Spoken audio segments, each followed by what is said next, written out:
Hello, everybody. Good evening. Good morning, wherever you are. So, if you're here, welcome back, or welcome to Melanie on Demand. I'm here again today to share with you another amazing success story from the international student to PR pathway. So, if you're here, can you send me a message in the chat so I can see whether you can actually see me, you can hear me? And wait, I have two messages here from Verns. Hi, Verns. Excited for this? We're excited too.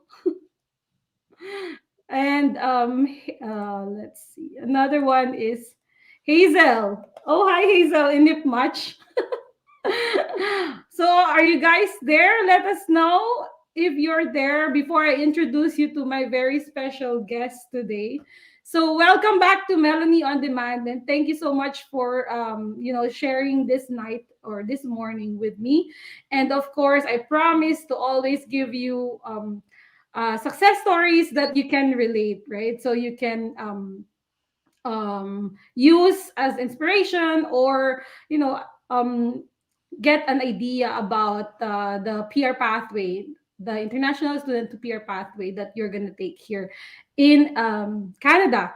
So I have lots of success stories in my channel. If you'll go to my channel, Melanie on Demand in YouTube, you'll see mostly they're from Alberta because I'm actually from Alberta. You'll see my own success story.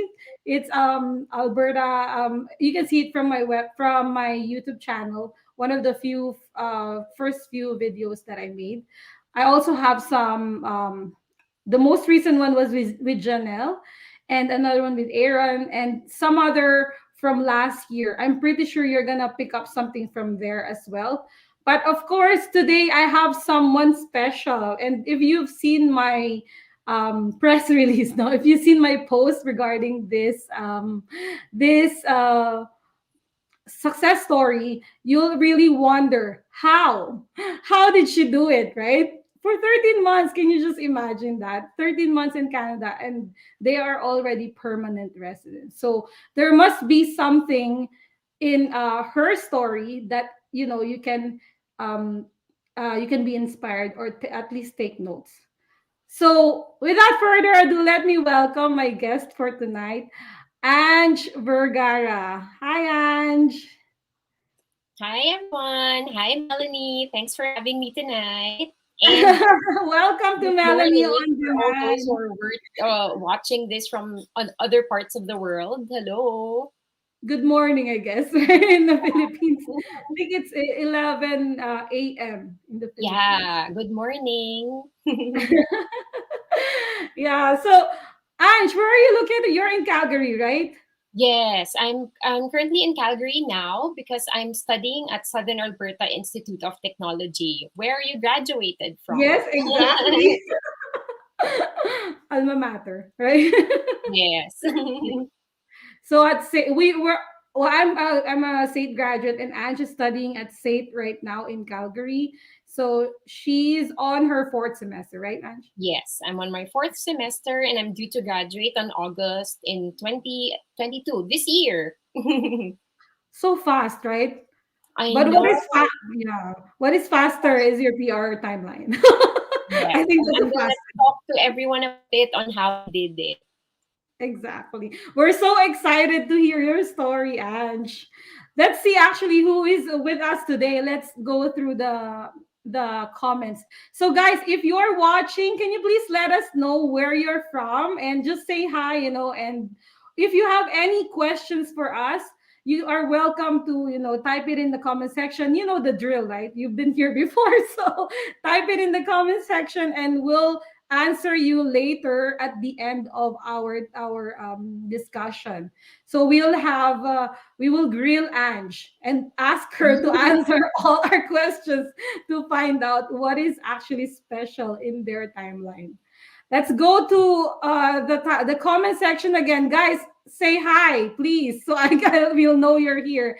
And any particular any particular topic that you want us to focus today? Of course, we have plans, right, of discussing things from her application to her PR pathway. But is there any particular part of her timeline that you are very interested in? So please let us know in the comment section so that we'll know where to focus most of our time. Okay. So again, let's call on Verns. Hi, Verns. She's my friend in from Singapore, and then she's now studying in wait, I have to be careful. I know she I know she is supposed to study in BC, but she's located in Ontario. That's what I remember. But yeah, she's also they're applying for permanent residency. So I guess this is gonna be very helpful for you, Burns. Oh, another person from SAIT. See Hazel. Hi, Hazel. So Hazel is also my friend. She's actually taking the same program as what I took, chemical lab tech. Yeah. I'm not sure if she likes it. I think she does, but she's also on her fourth semester. So very soon she'll be tackling her PR pathway. So I think this will be very helpful for you, Hazel, and your family. Thank you for being here. Let's see, Peculiar Dar. Yay, another success story. I know you love our success stories, right? Thank you for being with us today, Peculiar Dar. So I hope you'll pick up a thing or two from tonight's episode. And the next one would be yes, of course. Your Ang Monstera ganda daw is ng mini taking the Monstera. center stage tonight. Yeah. My So friend I Micah is watching. Hello, Micah. let oh yeah, yeah, yeah. Oh, this is yeah, I remember Micah. I think I spoke to her, like I chatted with her once. Oh, siya yung classmate mo, di ba? Tama, for the first semester? Yeah. Yes. Another one from SAIT. So we're all from Yes, SAIT. we're all from SAIT. SAIT represent. Hi, guys. SAIT represents talaga, no? We're all proud of being, SAIT students, SAIT graduates. There's something there that, makes us all proud, right? Let's see. Verns. Hi, Lani and Ange. Bernadette from Vancouver. Yeah, IS then. Yep, yep. So sorry. Let me just get back to this. So, Vancouver. Okay, okay. So that means she's studying in Vancouver and also international student. Okay, next is Diane Tan. Hi, watching from Quezon City. Okay, finally from the Philippines. Hello, Diane. QC. You were from not QC, right? Makati, is it? Me, I'm Oh, originally from Parañaque. oh, okay. Yeah. Okay. Not very far. Yeah. Okay, let's see. Marian. Oh my God, ang dami na nilang comments. Hi, Marian. Okay, let's move on. Kat, hello, congrats po. Let Kat from Edmonton. How hi, Kat. I'm from Edmonton. Plus one. And another one, Dea Estomo. Hello from St. See, more people. And Hazel, yes, from your alma mater, of course. And Stephen Jacob Palma. Hi, Miss Melanie. Hello, Stephen. Yeah, this is Hazel again. Nakikigulo siya. Hi, Miss Ange. Congrats. Thanks. Thank you. Yeah. Let's see. Hello, Ate Mel, and to my neighbor in Calgary, Ange. O, diba? So far, Edmonton, Calgary, Quezon City. Quezon City, yes. Any And more people? Vancouver.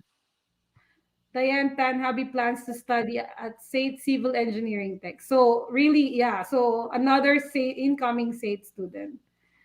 Charmaine, watching from Calgary. Hello. And Thank you, congrats. everyone, for your greetings. Okay, let's go through this. Maria Mendoza, hi from SAIT. See, I think we really had a SAIT audience, mostly.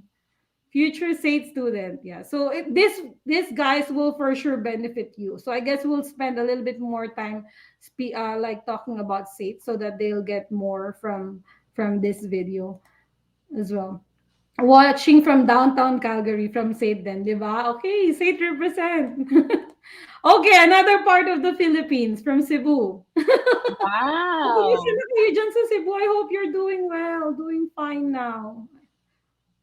Remember yung typhoon? The typhoon, yeah, it hit Cebu so hard. Yeah. Yeah, we I hope hope you're you're all doing okay there. yeah. Okay, lastly, Tess Yarcia from Laguna. Hello, Tess. Okay, now we're done greeting everybody, those at least who sent their greetings. So, thank you very much again, guys, for being here today. And as you all know from the thumbnail that I prepared for you, we are here with Miss Anj Vergara, who recently got her permanent residency. Yay! Yay! And it's not just her actually. She has a husband and two kids, so it's a Yeah. family application, right, Ange? Mhm. And I'm actually the dependent of the main person who applied for the PR, but I'll tell you more about that Oh, later. ha? Ang bait niya, di ba? She revealed it already. What is her Sorry, secret? anticlimactic, but yeah. Yeah, but I guess everyone should take a hint that it got something to do with your husband, right? Because it's actually, I haven't seen any international student who got their permanent residency while international student. That would be a very, very interesting timeline. If you know anybody who has that, like they are the main applicant, please let me know. I'm gonna interview that person. Yeah.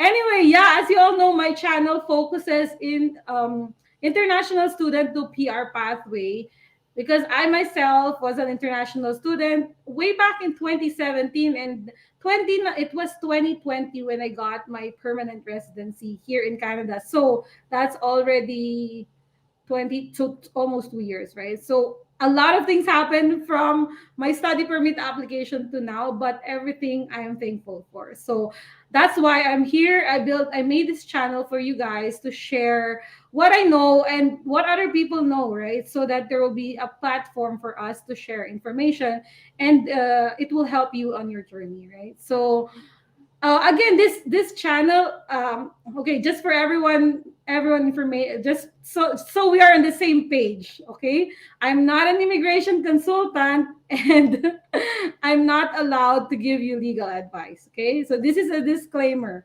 So everything that we will be sharing here is just based on our timeline, our experience, and should not be taken as a legal advice. Okay, that's what I want to tell you guys right off the bat. Okay, so yeah, as we all know, I told you we have Anj Vergara here. So from we're gonna talk about her background, her study permit application, her student life, and also more importantly the PR timeline, like what happened there, how did they manage to get their permanent residency within 13 months, right? So we want to know that.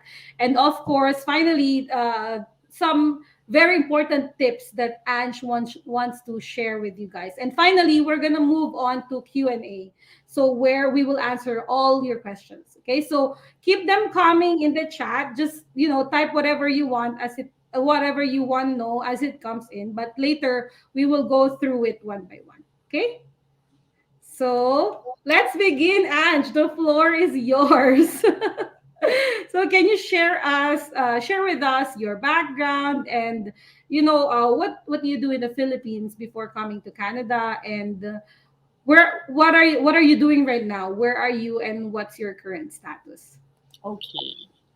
So again, hi everyone. I'm Anj Vergara. Again, I'm a wife and a mother of two, currently in Calgary, Alberta. I graduated from De La Salle University Das Marinas, Cavite, with a degree of Bachelor of Arts in Communications.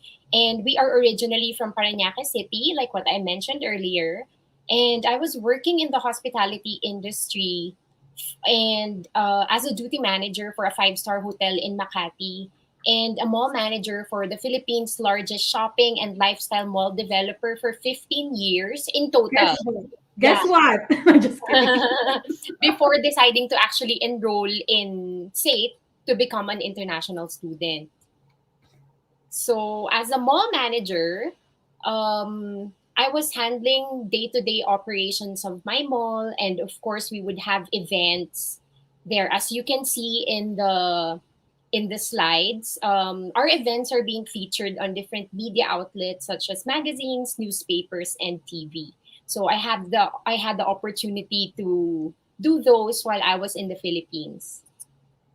So we landed in Canada last November of 2020. So it was end of November. It's almost December that time.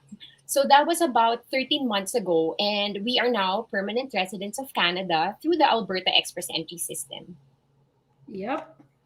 Yeah, so when we arrived, it was actually during the pandemic, and we needed to quarantine at the SAIT residences for 14 days Mm-hmm. without TV, without anything. So no, but thankfully we were able to have like groceries delivered to us through Instacart during that time naman. Mm-hmm. That was so convenient, right? But I have one question though. Did you get your Christmas bonus?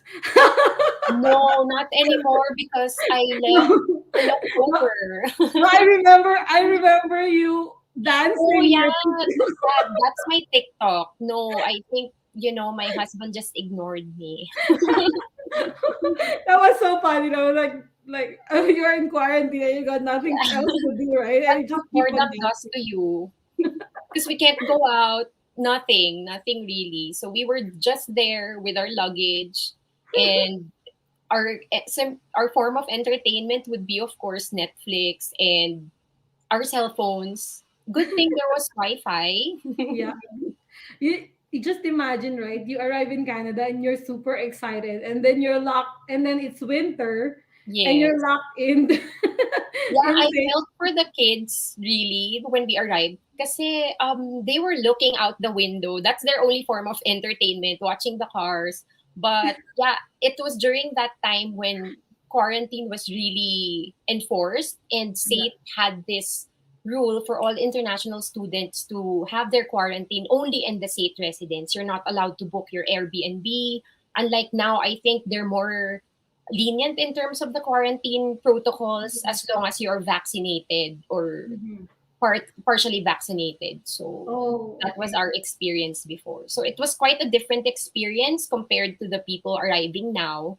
Or I'm Mhm. not sure how the Omicron changed the policies, but yeah, that's what we went through before. Yeah, it's an ever changing situation, right? Yeah. So if you have plans, it's so hard to plan, right? Because you plan for it now, and then after 2 months, Yeah, it's it could gonna change. change. Like it could change next week, the week after. You really never know what's going to happen. Let's just hope the change is gonna be for the better. Yes, true. 2022 na, come So what's on. important is for all those of you who are arriving here, when you get here, at least you guys are already here. Exactly. And that's very important. We're gonna find out why it is very important, right? So yeah, that's it for for Ange. So as you can see, Ange is pretty stable in her career in the Philippines. But it's really interesting why their family actually chose to move to Canada, right? So why is it actually like you decided to like move your life to Canada? Yeah, of course, it wasn't an easy decision. But I spoke to my husband about it because I was there. I was really the one who was pushing for us to move to Canada. So I mean, I've been thinking about it since 2018, and then Mm. it only just materialized like 2020. So of course, at first, my husband didn't actually want to go here just because of the uncertainty that we could face. Syempre, I mean, it was during the pandemic when we came here, so he wasn't sure if he was going to get a job right away. But then when you get here, everything just falls into place actually. So the Mhm. reason why we left the Philippines and we decided to push through with Canada is because of the kids. So we wanted them to have opportunities, more opportunities here. Although in the Philippines, they were studying in Colegio San Agustin in Makati. They are having, I mean, they love their school there. But during the pandemic, imagine they were also in lockdown for ever since March until, and the day that the only time that they were able to leave the house was when it was our flight already to Canada in Oh, November. man. So I wanted to give my children, it's really for their future. I wanted to give our children a better environment, and then I want them to experience being educated in another country. So that was really my goal, because I know in the future being educated in another country can give them plenty of opportunities, like whatever they want to do. I think they could do it here. Mhm. There goes your mommy instinct, huh, Ange? Yeah. As you can see, you know, if They want to see snow. oh So yes, of course. that's the goal. So after seeing snow for a year, they still want to see snow? Yes, they're super happy. I think they're the only ones who are happy if it's cold. The parents are not happy because it's too cold, but the kids are extremely happy. I think they wouldn't know if they have frostbites already. They're just Yeah. gonna play outside, you know, all they want. Yeah, kids. So that's your like big why, right? So Yeah. it goes to show that everything you do moving forward will be actually for your kids' future, right? So Yeah. That's there's no doubt why you actually pursued everything, you know, as fast as you can, right? So as yes. secure as fast as you can secure their future, the better, right? Yeah. Yeah, so that is I think um a lot of applicants here shares the same sentiments with you, right? So even those mature applicants like us, right? So it's the same thing. It's for our family and for, you know, the opportunities that Canada can offer us, which is true. Like I can from 2017 to now, I can just imagine how my life changed from then to now compared to I started going abroad 2007 to 2016. So it was like 10 years versus 5 years. Laking diferensya. Sobrang, so Canada Sorry. is really a land of opportunity. Are you okay? Oh my God, sorry. That's okay. Yeah, so drink your water. Yes.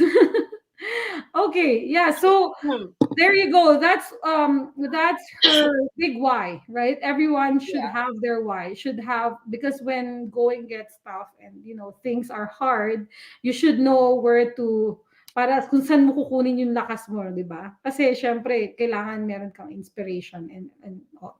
So remember last time I actually mentioned in the post that I featured Ange on my Facebook page, Melanie on Demand, regarding her study permit application. So for that study permit application, so I met, not really met, virtually met. I met her in one of the Facebook groups, and we were talking about her application at that time. And I was really amazed that she actually applied for a study permit, open work permit, and temporary resident visa for the kids. Paper based, and the application only took 4 days. I was like, how did that happen? 4 days, right? So maybe let's hear from her. Like, what happened there, and how did you actually do it? The application, Ange, and maybe we can pick a like lesson, a thing or two from you. Sure. Okay, I'm very, very sorry. I'm coughing because I'm actually sick right now. I tried my best not to cough. Sorry, ha. But yeah, okay. So just a Yeah, little bit of background. no problem. We actually started our Canadian journey way back in 2018.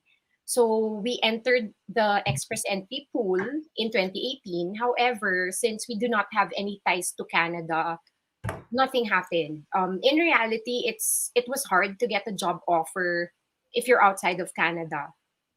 And after my EE profile expired for a year, I researched about other pathways to come here, and I came across DIY study permit groups. So during that time, not having done any research about like the study permit pathway, I mean, I read how to apply in schools. So right away, I applied in 5 different schools in 3 different provinces. So as you can see there, I initially applied in Red Deer College in Red Deer. They were the first ones to reply. I got my letter of acceptance within 10 days of applying. And then I applied in Red River College in Manitoba, Bow Valley College, that's also here in Calgary, and Seneca College in Ontario, and SAIT. So during that time, we did not know yet where we wanted to go. So, and then I applied in December 2019, originally for the September 2021 intake. So that's like 9 months prior to the start of the program. I already applied. I mean, the applications for the school started in October. So imagine that's a long time from, that's how fast I was thinking. I mean, when I read about it, okay, so there's another pathway. It's called the student pathway, whatever that is, I'm going to apply. So that's So, how I, you mean, yeah, you intend to study fall 2020, yeah, but fall, actually, eventually, you yeah, entered fall 20, winter yeah, sorry. 2021. Yeah. Mm-mm. So, okay, so what happened with my applications?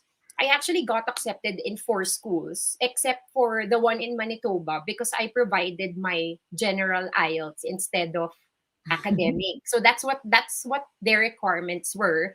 So I was down to 4 schools. And Mm-hmm. then I had to do my research, of course, on cost of living and then by checking the rental rates. And then I noticed na in Ontario, the rent was so much higher than here in Alberta. Mm-hmm. So that made me narrow down my choices further. And so now I'm left with the Red Deer College, Calgary. I'm left with Red Deer and Calgary. And Mm-hmm. then um, I checked what made me decide is, of course, I googled the notable personalities from different schools. So I what caught my interest is really from SAIT. I noticed that they have a lot of notable personalities. So they have different people who are now members of the parliament, and then some are media, sports personalities. Most of them also are public servants. So I was really drawn to SAIT that time, and then I checked their Instagram, and then I saw the Heritage Hall. So, so in my head, oh my God, this is where I want to go to because I want a picture in that building. So it made my choice easier because I noticed na, okay, I'm definitely going to Alberta. Why not choose the one with the nicest building? So I chose SAIT. That's the only reason why I went with SAIT. Because Thank you, sa Heritage Hall. we also don't have relatives here, and we really didn't know where to go. So that made it easier for me. And then I think we were in good hands naman when we finally decided to go with SAIT. So in our application we did the it's a DIY application since I became a member of the DIY groups, and we applied as a family. So our application was actually approved in just 4 days. So when we lodged it in December 16, we got approved on December 19. And then my husband, I also applied for the open work permit, and both my kids were also under the study permit already since they're above Oh, five yeah. years Okay. old. Okay. Yeah, And that's good. then for me, the takeaway there, because a lot of people were telling me then, because it was before Christmas, December 16. So a lot of people were saying, don't apply yet because there are people who will be applying for the winter semester. You're still in the fall semester. They won't process you. That's what Mhm. normally that's a misconception that they would tell you. But then for me, I mean, there's nothing in the IRCC website that says that. So I still pushed through with our application. And yeah, thankfully we got approved. So the key, I think, is of course to write a really good statement of purpose. outlining your study plan. So I chose a program also that is related to my work experience, because if you notice what my background is, I mean my educational background, it's actually very far from the kind of work that I'm doing. My work experience, because my educational background is more on media, but I Mhm. never practiced it. So I went into operations, hotel operations, facilities management. So I chose something that would be related to that. I chose a program that would be related to my work experience, Okay. so that Yeah, I can draw up a very clear career progression plan after that's my wise. studies. Yes. Yeah, I Yeah. guess it's really very important to have a career progression in terms, especially for mature students like us, right? Like we've Yes. been from the university and then we already have like 10 years work experience, something like that, right? And then suddenly you want to come back to school. Why? Like they Yeah. will really ask why. So you gotta make sure that you're truthful, and also whatever your plans make sense, right? But that Yeah. doesn't mean that you cannot switch, switch True. True. special. It just boils down into how do you want to explain it, right? Yeah, that's true. So in my case, I didn't have a hard time explaining it, because the way I put it in my study plan is I'm working for this current company. It's already a big company, but then it still has a mother company, a bigger one that's handling it. So the way I put it in my study plan is after I graduate from my program here in Canada, I will go back to the Philippines and apply for a higher position in that company, in an executive level position, because I was already a senior manager in my current company. So that's what I put in my study plan, which I think it makes sense because at least the one I took was related to my experience, because I want to hone my expertise further, and maybe I need further studies to do that. Mhm. And Question: How mhm. many pages yung SOP mo? Okay, my SOP is 4 pages. 4 pages.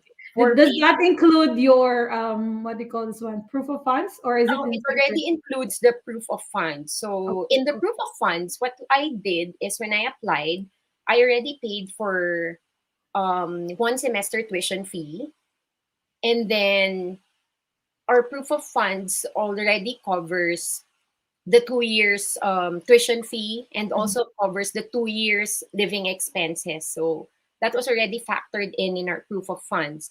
And I think also if you have enough proof of funds, it will be easier for your application to get approved also. So normally, I would hear, of course, people asking from the group, like, how much is the show money? So for me, I don't want to call it the show money, because it's not just for show. You really have to have that money that you can use in order to pay your tuition fee, or in order for you to be able to live in Canada, even if you're not working, if you don't get a job right away. So that's the ideal proof of funds for me. Mhm. That's right. I cannot stress that enough, guys. So, whatever IRCC is asking you to provide, it is because you need that money, right? And actually, to tell you the truth, that is on the lower end of the funds that you'll need. You're probably gonna need more than that, right? So make sure you have that money, because in case of emergency, you don't want to be so stressed where to find the money that you need, right? Studying, going back to school is already stressful enough. Coping in another country is already stressful enough. So I'm sure a lot of our students from SAIT who are watching here can attest to that. Studying is not easy, and then a lot of our students, of course, are working. I Mhm. mean, they're doing part-time jobs, so you have to balance your time. There's really no time wasted when you're in Canada. Exactly. Time is money Everywhere you here. keep on moving. It's very dynamic when you go here. Of course, when you were like planning to go here, you have, of course, you're very excited.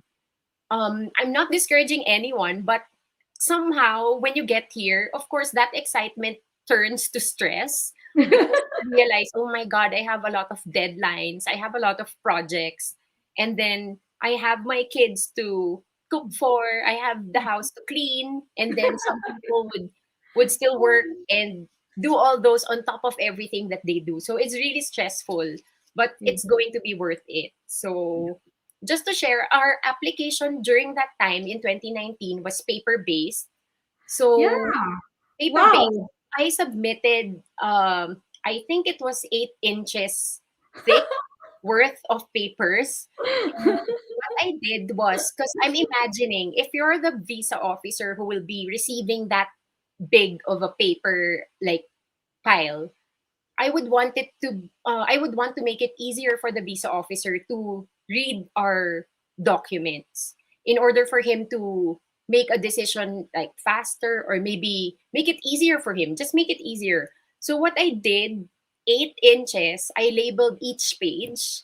Actually, so I typed every label on top of the page on the top right with a tiny sticker of what the document is. For example, so for my children's birth certificate, for example, my child's name is Robert. So, in the, I mean, we already know how a birth certificate looks like, right? But for another person who is not from the Philippines, who may not be familiar with how our birth certificate would look like, I don't want him to keep on looking on what kind of document he's looking at. So, on the top right is, because the reason why they're looking for the birth certificate for children is to prove the relationship of the children to the parents, right? So Mhm. I made it easier for them by labeling it na proof of relationship of Robert to Anj Vergara, Mhm. and like that. So, and Mhm. then for our SOA, for example, we all know the SOAs from the banks. They could be so many pages depending on how many transactions you have. And since I submitted 3 months worth of bank statements, so for example, SOA would have, for example, 4 pages. So what I did there is statement of account for account number blah blah blah of Anj Vergara, page 1 of 4. And then Mhm. all pages. So I didn't miss any single page. Everything had a label. So for me, I think it helped because when you're reading that so many, I don't know how many thousands of, maybe hundreds of pages, I think it's just really to help him. So Yeah. yeah, So right now, I think most of the applications are done online. But online. Yeah, whatever Ange mentioned just now applies to online application as well. yeah. So you can be creative and add links and add pages. There's always I love PDF guys that website. Yes, and you can also like, for me, if I did it on sticker, you can add it through PDF. You can just type the label, whatever it is, just to help Yeah. someone read and go through your pages. Yeah, table of contents, you should have that. I always have the like sort of table of contents, when they to lead them where to find this specific. And also in the SOP, like I try to, if I mention a document, I'll mention C page like this. Mm-hmm. To So it's always always reference it, linked. Yeah. yeah, And you to know the how easy it is for PDF, right? If you want to move from one page to another, you just type it there and then they can just go to that page, right? yeah. So, just assist the visa officer in navigating your files, right? Yes. It wouldn't hurt. So yeah, because he's gonna do you a very big favor. He's gonna change your life. He has the capacity to change your life in order to approve you or deny you for this visa. So make it easy for him. I think that's the goal. And you have everything ready, right? Medical, police Yes. clearance, everything is there. So they sit on, on the application, they go through it, and they probably approve it in a day. But of course, they're Yeah. Okay. So just to share our student life, for us, it was quite different. So it was quite different because I took 2 semesters, so almost a year of being a student online.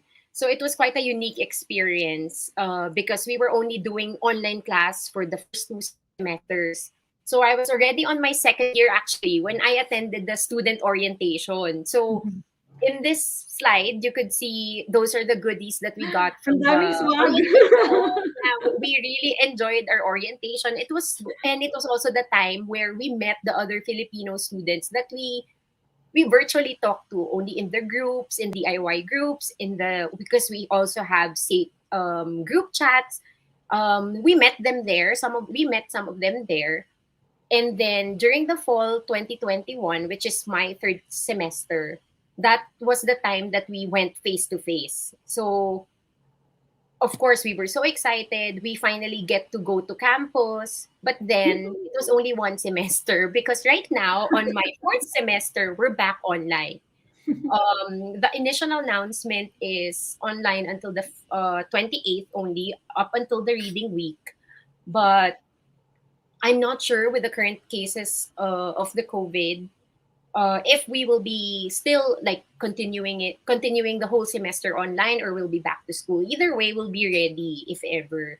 And Mhm. then as a student also, of course, being here in Canada already. So for those of you who are in the Philippines, if you can see our photos, being here in Alberta is very, very nice because we get to explore the great hiking spots here.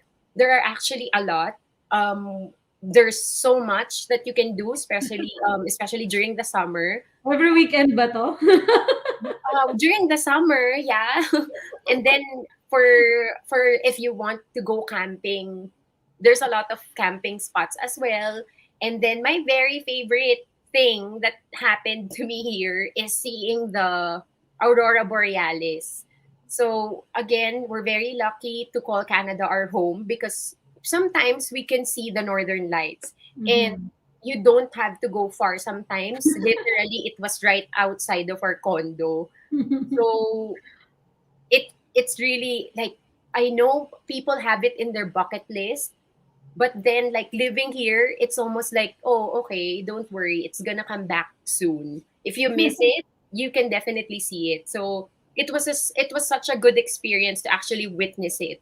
It Yeah. was magical. That's all I can say about it. Right? When you experience it, it's just like, how did that happen? It's so I nice.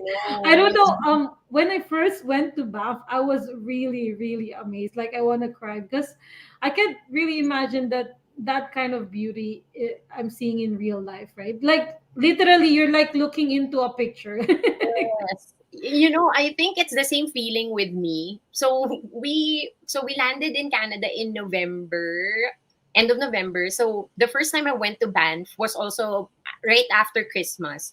So Mm-hmm. it was winter wonderland and everything, and I was so excited to go there.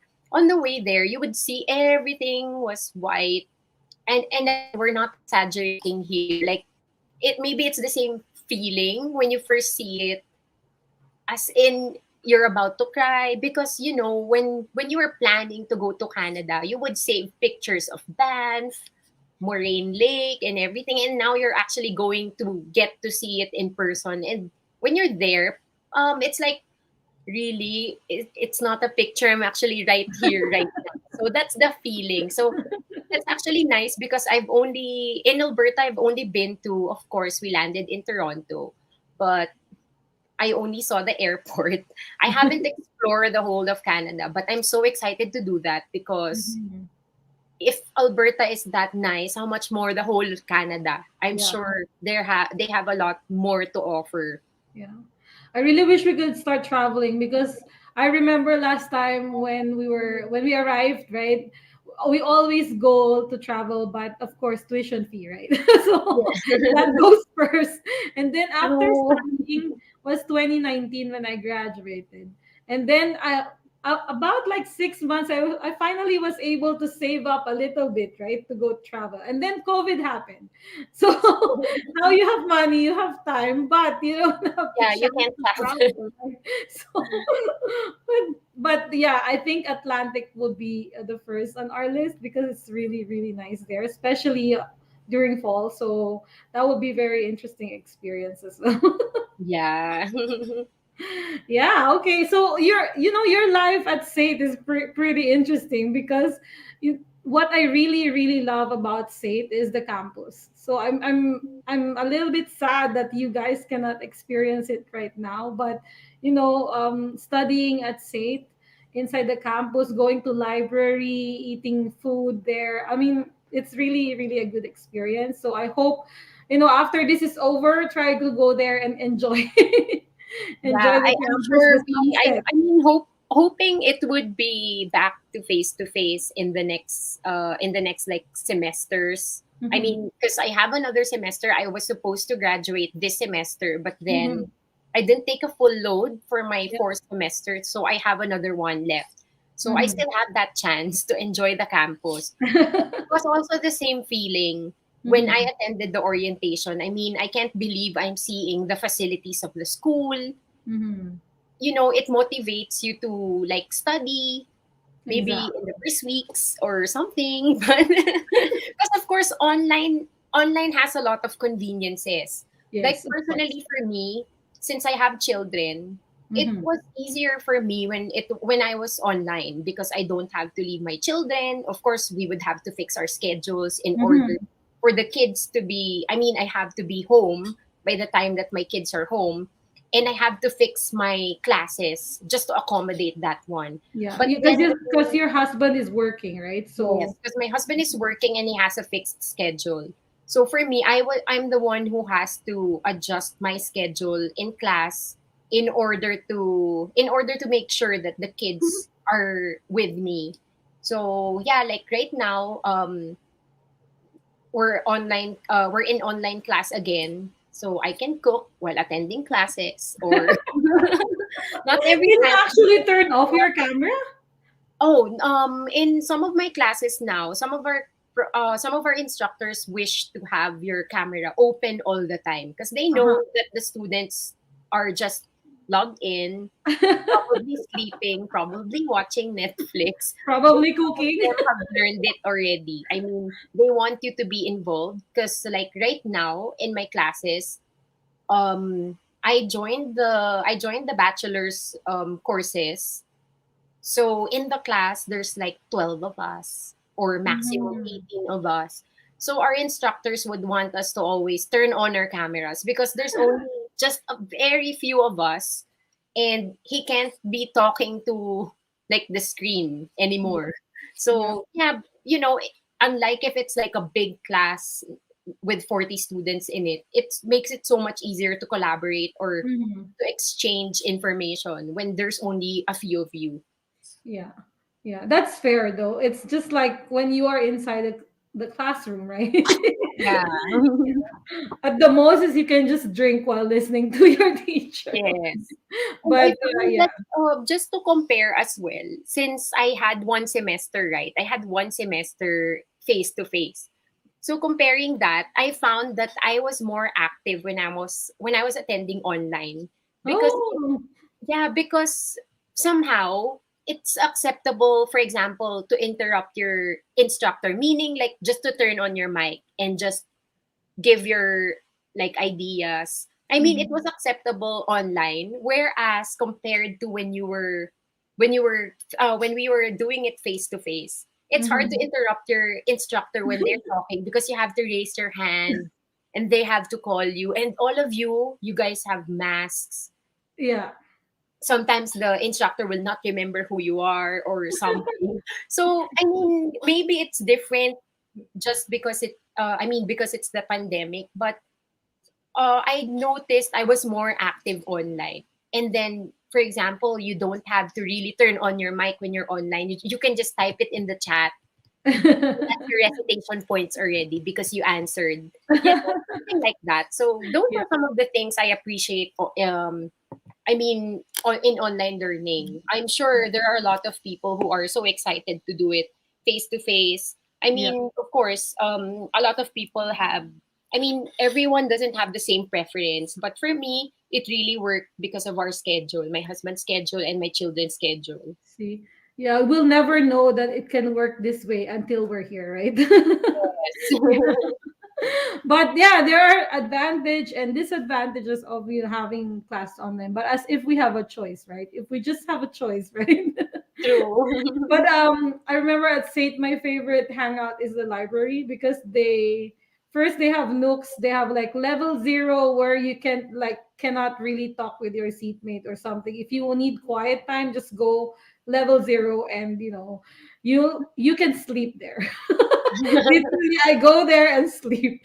And sometimes we will like book a room and stay there and eat together while studying. Of course, Oh we have yeah. to be You studying. know, So with the pandemic now, that's what's different. yeah. So we can't even do our projects, our group projects in the library because they can only seat like two people in one table. So it Uh, was hard because normally group projects are like a minimum of four people. And then when mhm, we would go to the library, we'd get kicked out because you know you have to socially distance from each other. So mhm. I honestly have only been to the library once, and that's the time that we got kicked out because there's the four of us, and we were only allowed to like accommodate two per table. So Next we had to time, find next another study spot. time.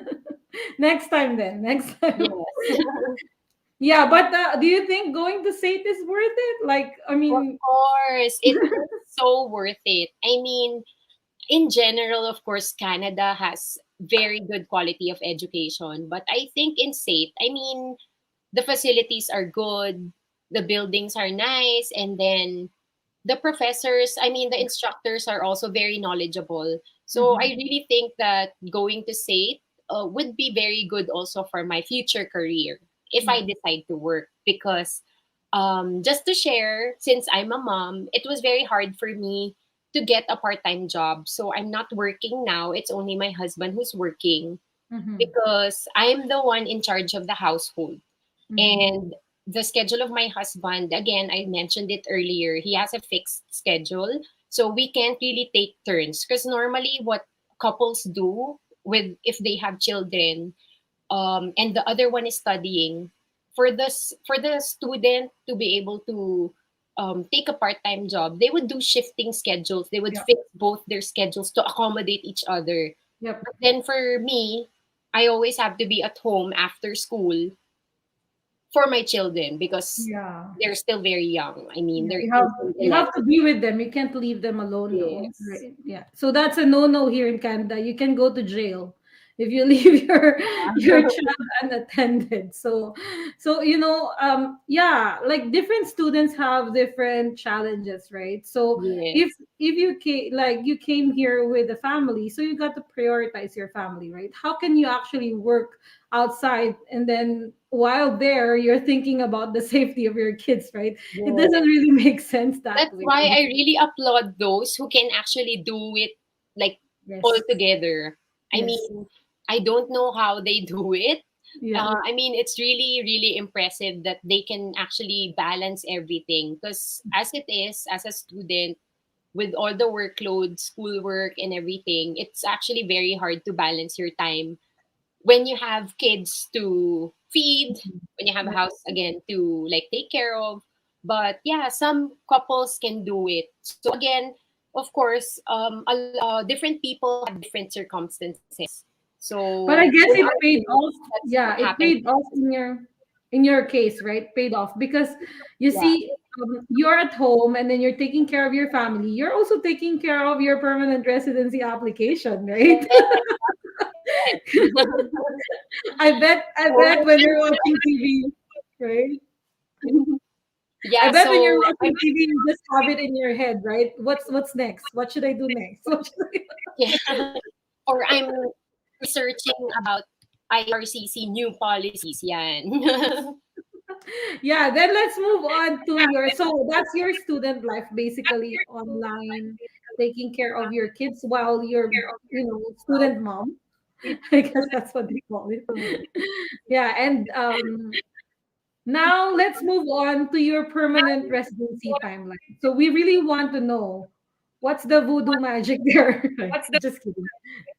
Okay. Okay. So I'm going to share with you our timeline for PR. So I'm sure everybody has been waiting for this moment. So this is it. So there's no voodoo, there's no magic.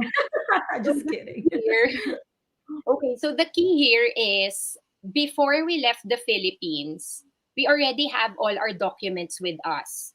So except for the language exam, because I mean I was supposed to take the language exam because my language exam expired in 2020.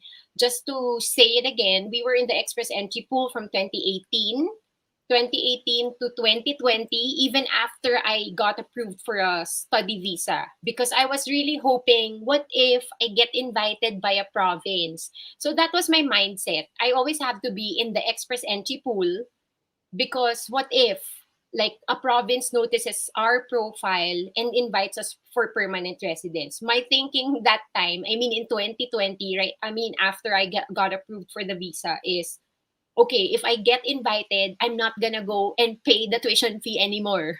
Because as we all know, being a student in Canada, being an international student in Canada is of course very costly because you pay an international tuition fee.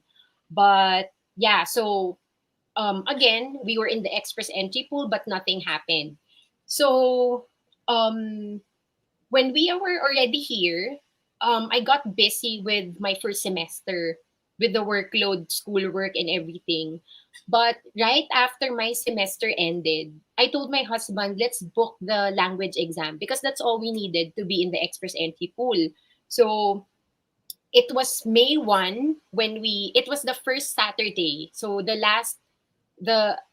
Friday before that was the last day of my semester. First Saturday was my first off ever from Mhm. my first semester, and we took the CELPIP exam already. Mhm. So I took the IELTS already before and the CELPIP this time. For me, in my opinion, CELPIP was a lot easier in terms of them scoring us higher. So Yeah. So, oh, guys, listen to Anj, because Anj self-pip score, you wouldn't believe it. yeah, guys, She I got got her 11, almost 11, perfect. 12, Almost 12. perfect, right? So So listen to this, because you might get like interesting points on how to get almost perfect score in self-pip. yeah, almost perfect score in CELPIP, and we only reviewed by using the CELPIP test channel in YouTube. So that's what we did. We just used that resource in order to familiarize ourselves with the test, with the actual, I mean, with how the test is being done, because it's actually, I mean, you have to be ready when you take the exam. Not meaning not just your vocabulary and everything. Of course, that's a given, but the way on how you will prepare for it is for you to familiarize yourself on what to expect in the exam. Like for example, in the speaking test, I mean in IELTS, there will be like an interviewer who will be talking to you directly, and then can ask you random things, or usually it's about current events. So that's why I think it's harder, because what if you don't read up about like current events? Whereas in CELPIP, it's computer delivered. You still have to do it in the center, in the testing center. So ours, we actually did ours in it's a I think it's Paragon testing website, and we had our exam in the Calgary Tower. Calgary Tower, yeah. Yeah, in Calgary Tower, and then like for example in the speaking test, they will show you a picture and you will describe it.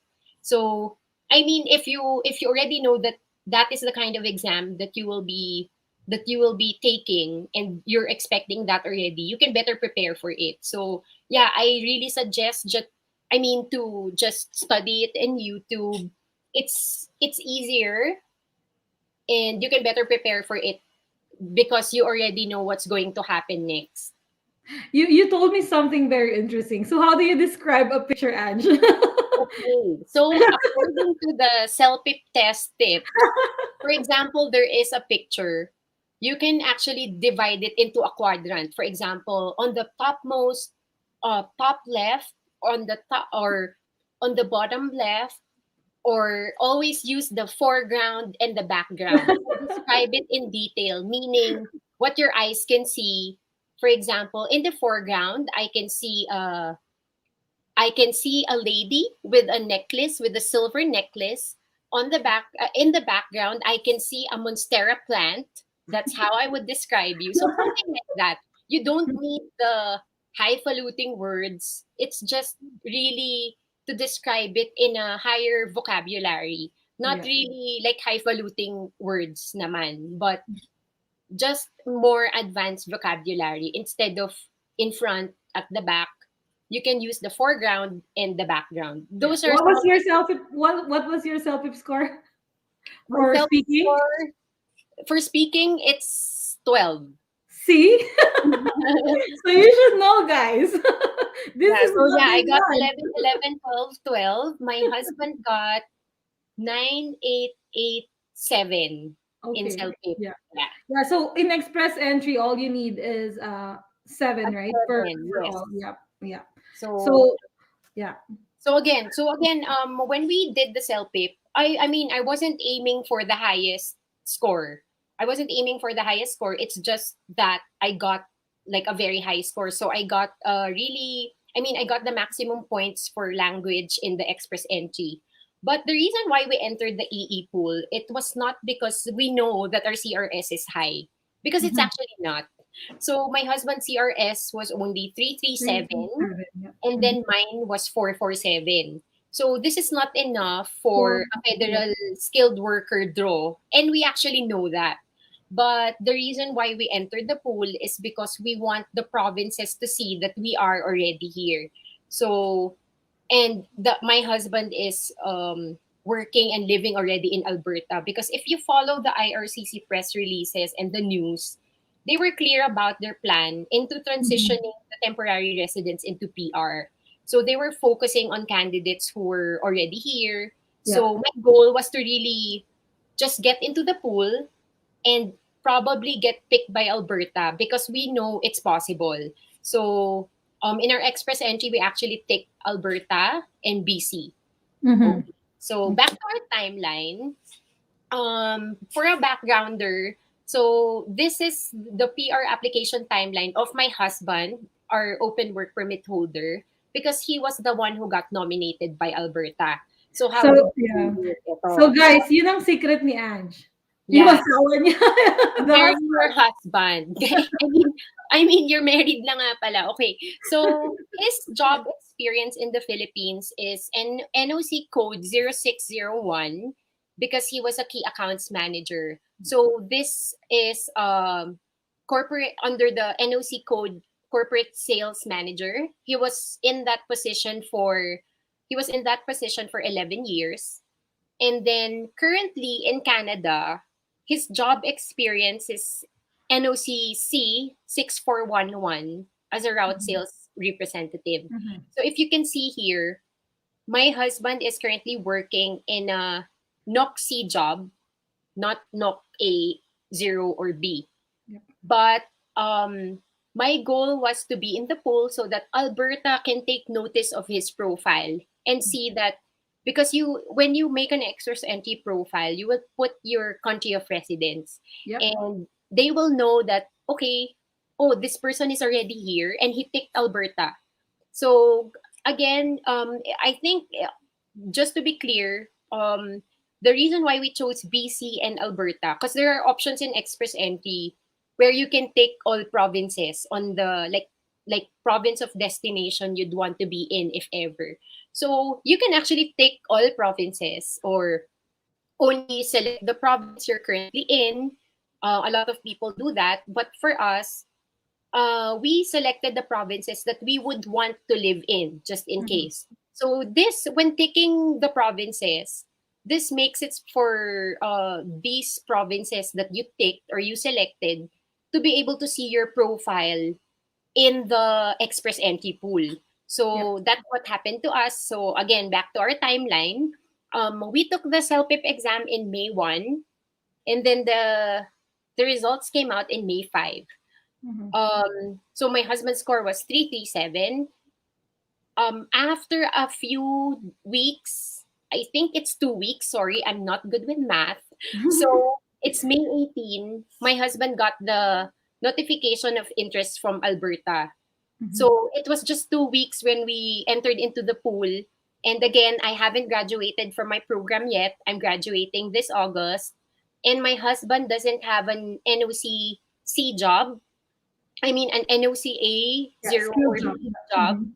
a skilled job, but because both of us has NOC level 0 job in the Philippines, it still qualifies us to be in the express entry pool. I mean, even without our experience in Canada or a diploma in Canada, we are still eligible for the FSW category of express entry. So Yeah. this is what I want to share with everyone. You don't have to actually wait, 'di ba, for you to graduate. So anyway, back to our Well, timeline again. let's just talk about that, Ange, a Oh, little sure. bit. So no, it's okay. So we're gonna get back to that. Just to highlight again what you mentioned, right? So what happened to you guys is you actually created an express entry profile and you qualified under FSW stream, Yes, right? that's correct. FSW. Not Canadian experience class, because clearly you just came, so you don't Yes, have 1 year Canadian experience, and yes, not skill trade because you don't have that experience too. So yes, you are that's correct. qualified in FSW, Yes, that's and a correct. lot of people are For qualified. experience, yeah, in the Philippines. Yeah, a I lot of mean, of people course, all over for the world. Yeah, they are qualified for FSW stream all over the world, right? A lot of people are qualified. But what makes you different is because you are actually in Alberta. Sorry, you yes, are in Canada and you are in Alberta, yes, right? that's correct. So I was gonna mention it actually. Good thing you actually raised that. Because Yeah. if you see our profile, nothing has changed except for, of course, we aged. We got deducted with points when during your birthday, right? So the experience is still there. FSW, we were in the pool from 2018 to 2020. Nothing happened. The only thing that changed is we were now in Canada. So I think when it comes to Alberta selecting the candidates from the pool, because we indicated that we were interested in Alberta, right? I mean, by taking Alberta and BC.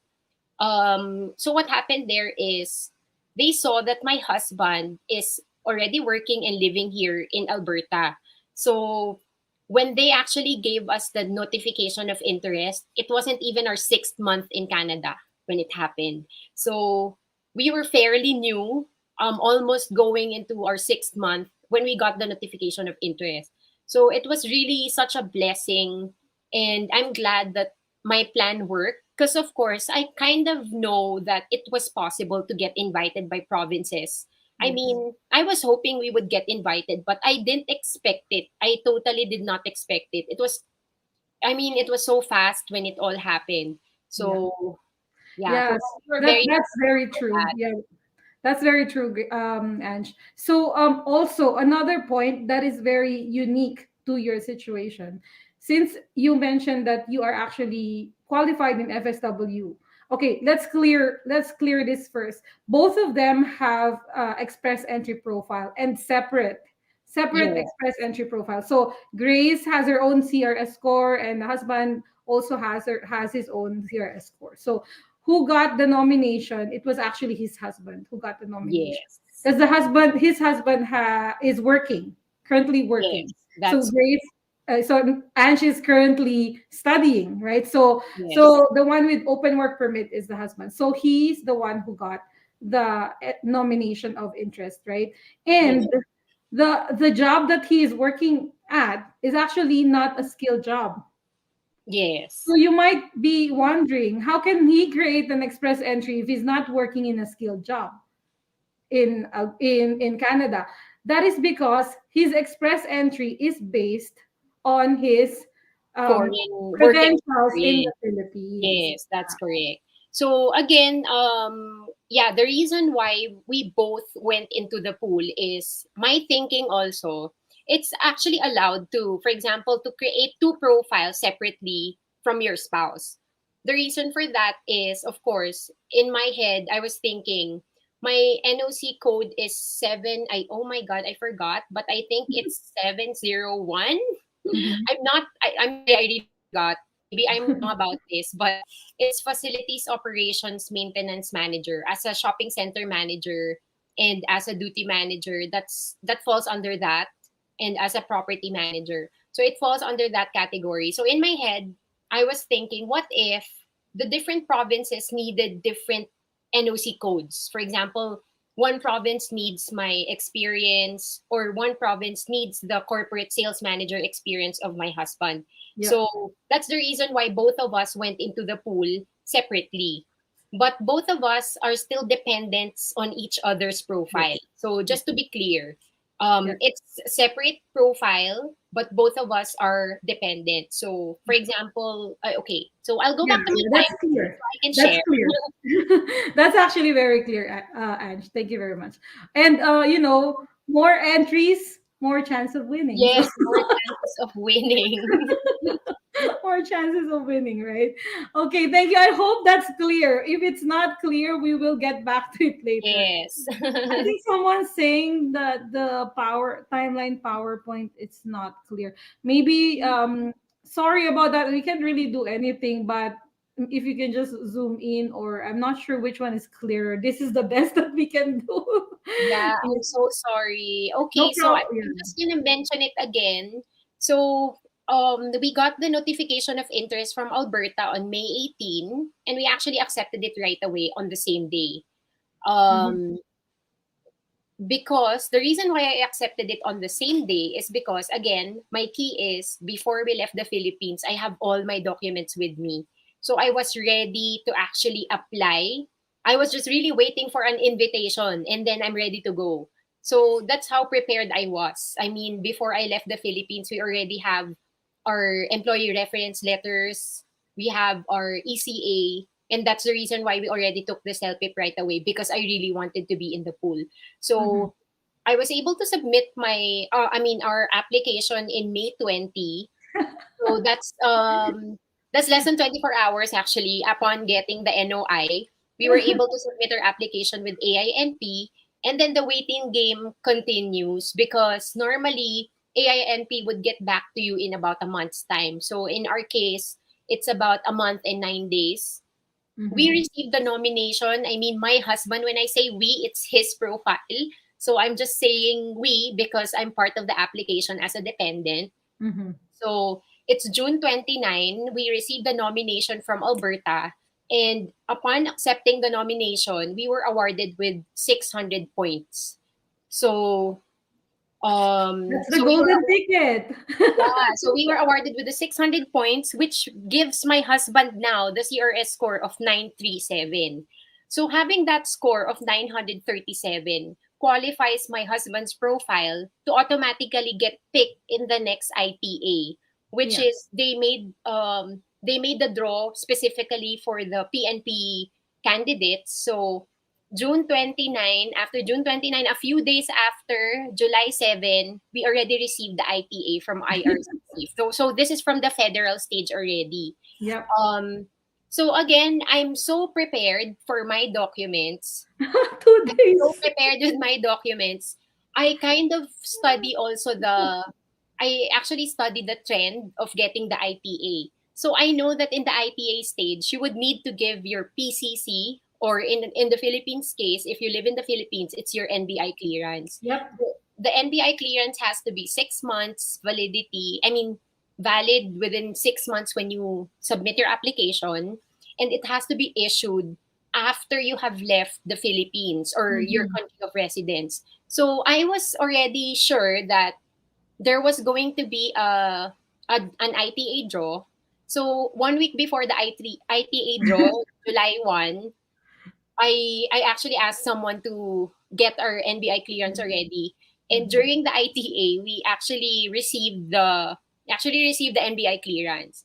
And then during the ITA itself on that day, we had their pictures taken at Shoppers Drug Mart, because I know that's the only one that we need in order to be able to submit our application. Yep. So since it's an online application, even if I have all the hard copies with me, I had all the hard copies with me. I had to scan everything. So Yep. that took time also. So I mean, if I could have done it quickly, but then there's the four of us. So it was a different profile for each person, right? Natulog ka pa ba, Ange? No. So I actually Walang submitted tulugan. I actually submitted our that's why it's July 9, because it reached 12 midnight already. So it became July 9. But if if I did it faster, it would have been July 8th. I would have submitted everything July 8th. So that's how fast I am. I mean, Wait, I have a question. You know, in the application to for permanent residency, there are questions there, like the questionnaires. There's lots, right? yeah. Like the travel history, personal reference, Mm, personal experience, 10 years. So you got yeah. it all written down. Yeah, I have it because, like in my husband's case, it was easy because he only had one company in the last 11 Oh years. So, wow. yeah, Okay. so for Fair, him fair. it was easy. Um for me I had quite a few in the last Mhm. 4 years. I mean, I think I declared 3. I mean, I Mhm. had more companies, but they require you to put only the last 10 years, Last right? 10, yeah. So Mhm. so that's what I put. So yeah, I got everything ready, and then And travels. You yeah, have to in put travels, travels too, I right? already have a file of our travel history Yep. and all the passport stamps because Yep. we applied for the study visa in 2019. That's what I used because we only Mhm. had a few travels after the approval because Mhm. it was pandemic and we weren't able to travel. So there was nothing added into that except for Uh-huh. the flight to Canada. So that made it a little bit easier. So Wow. again, just a tip for everyone. There is a checklist that you will be receiving when you apply for PR. And then there will be a portion there called the client info where you can add whatever you think would be helpful for your application. Yeah. So they don't necessarily say what you can put there, but for me, for example, in travel history, they would of course need to see the passport stamps. But for me, what I did with ours is I included our family photos also of those travels, and then for the work experience, for example, the normal things that you would also that you would also I mean that you would also submit uh, for the work experience. The one that you really need is the employer reference letter that Yes. lists down all your duties and responsibilities. Yeah. There's So a format to follow, right? yeah, so there's a format to follow. And do you know the reason why they are asking for this is to prove that you can fulfill the duties of the NOC code that you are claiming for. Normally, the companies do not provide that list. They Mm-hmm. only give you the regular Yeah. certificate of employment. But what we did with ours is we attached the normal certificate of employment without the duties and responsibilities, and then I actually drafted the duties and responsibilities letter and had all both our direct managers sign it. So in Yep. my case, it was the AVP. For my husband, it was the vice president. So they signed it. And not only that, I added in his employment history for my husband, I added his awards because he Mm-hmm. had quite a few awards that he received from being in sales. And Mm-hmm. you can see in the plaque, it Mm-hmm. was an actual plaque that I took a picture of, a glass plaque. So you would see in the plaque that the vice president signed the plaque. Okay, so they can link it. If they can link it, I mean, oh, this person signed the employer reference and this is the plaque that he Yeah. received. So it means it's a legitimate Yeah. experience. Yeah. So those things you can actually you can actually add those to your application, even if I mean, it's not specifically stated there that you should put that. But for me, that's what I did. I Yeah. also put the I also put a copy of his ID and his business card. And for me, it's the same thing. I put a copy of my ID, business card, and the clippings from the newspaper that I showed you guys earlier. Yeah. I also include that and highlighted my name at the bottom of the page so that they can see, oh, she was really a mall manager. Anj Vergara, a mall manager. So yeah, that's how Question. my, oh yes. Yeah. Do you know if they actually called the company to verify? No, They because didn't? we were still in touch with our bosses, of course. Yeah.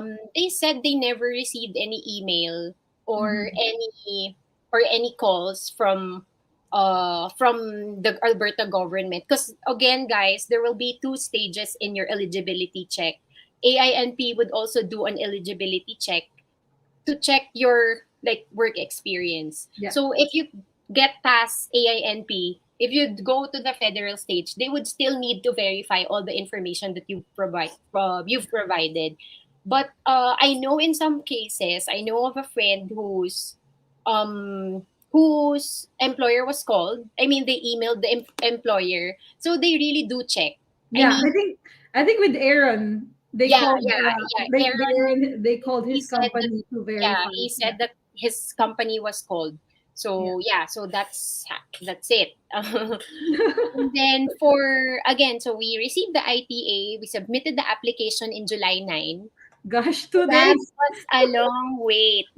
So that was a long wait. November 8th, that's when our UCI, biometrics, and medical pass got updated. So initially, I thought, okay, medical pass. What's the last stage? Normally, if these were updated, um, you would get a decision soon, right? But then, of course, because it's the pandemic, it's very different to predict. I mean, it's very hard to predict on how your timeline will be like, because we are very fortunate that our application took only 6 months. I Yes. know of some people who hasn't received their decision yet after waiting for some of them even 2 years. So this was actually a fortunate timeline for us, because after November 8th, while I was waiting for the decision already, I got another update in December 16, another medical pass. So I don't know what that means actually.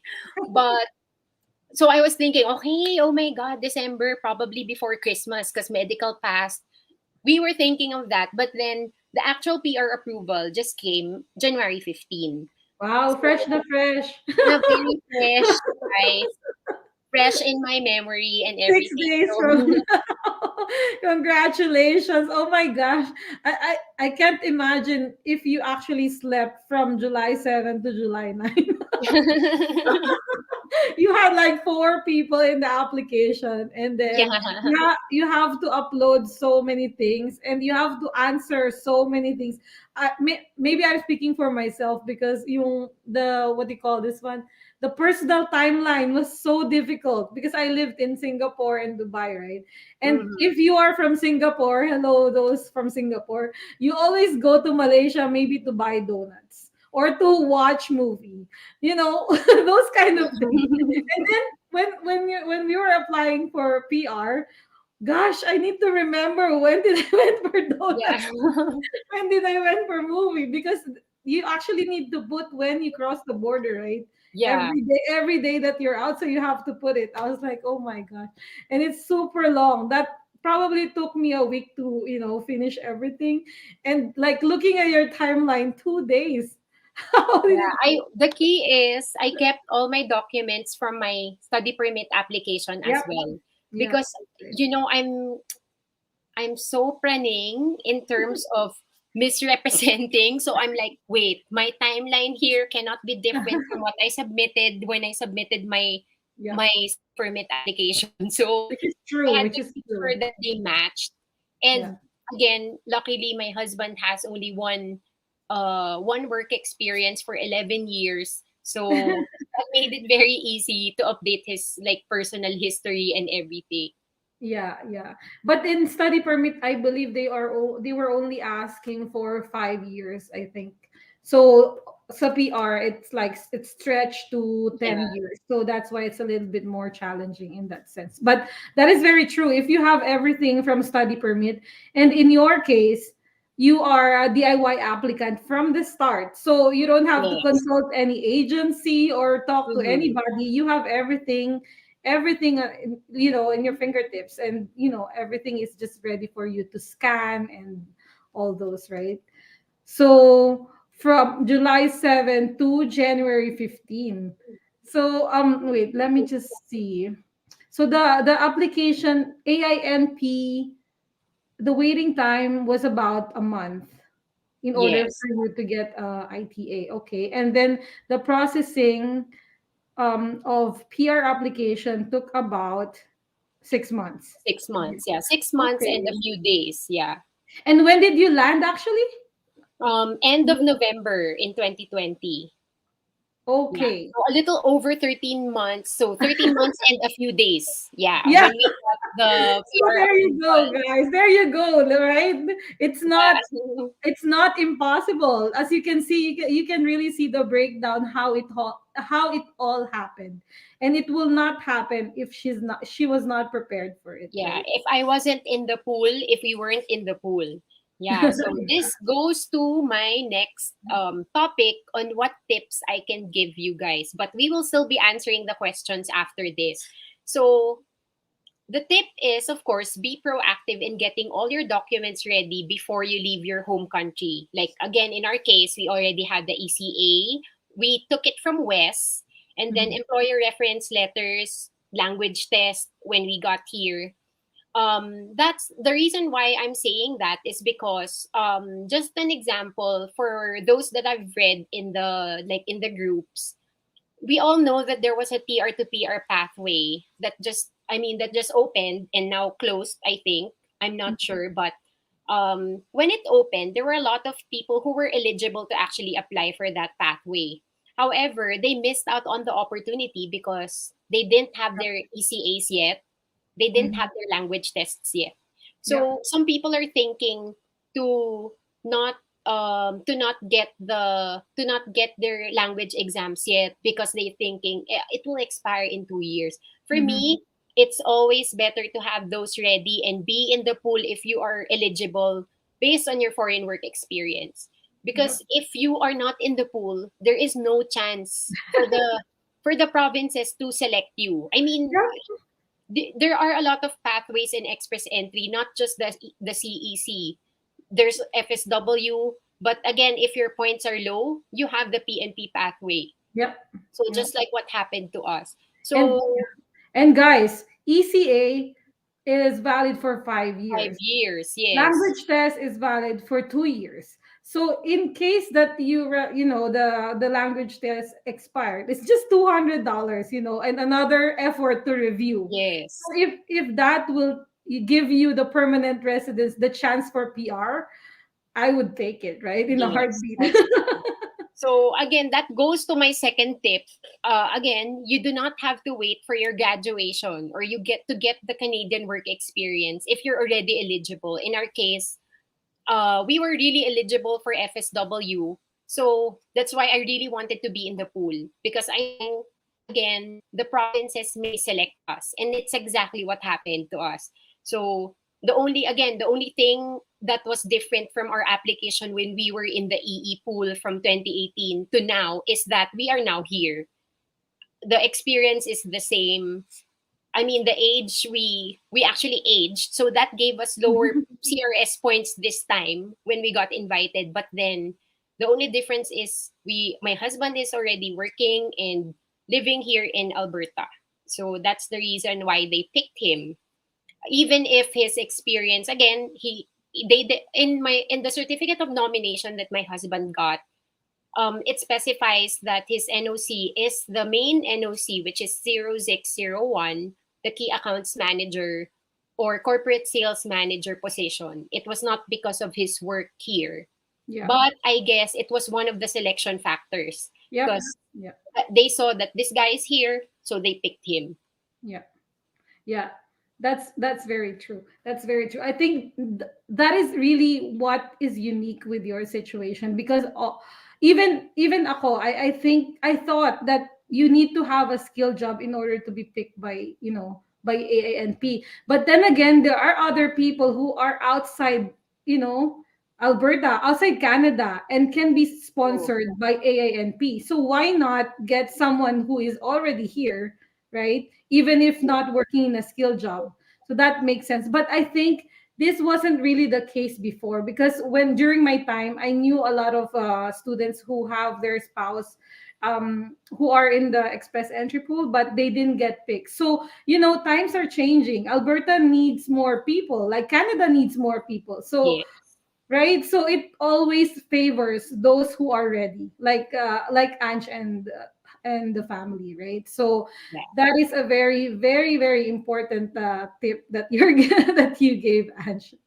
Thank you so much. So guys, So you know why I actually brought Ange here, right? So if you're here listening and watching us from the start, I hope you really understand, and you pick up a thing or two from Ange's journey, and it's really mind blowing how fast and what it can do if you are prepared, right? So um now let's get to, again, congratulations, Ange. Thank you. Congratulations Thank you for so your permanent much. residency. Also to your husband, your secret weapon. Yes. He's just a very shy person. That's why he's not here to be interviewed. I'm sure he's watching. Hi, babe. Hello, hello sa'yo.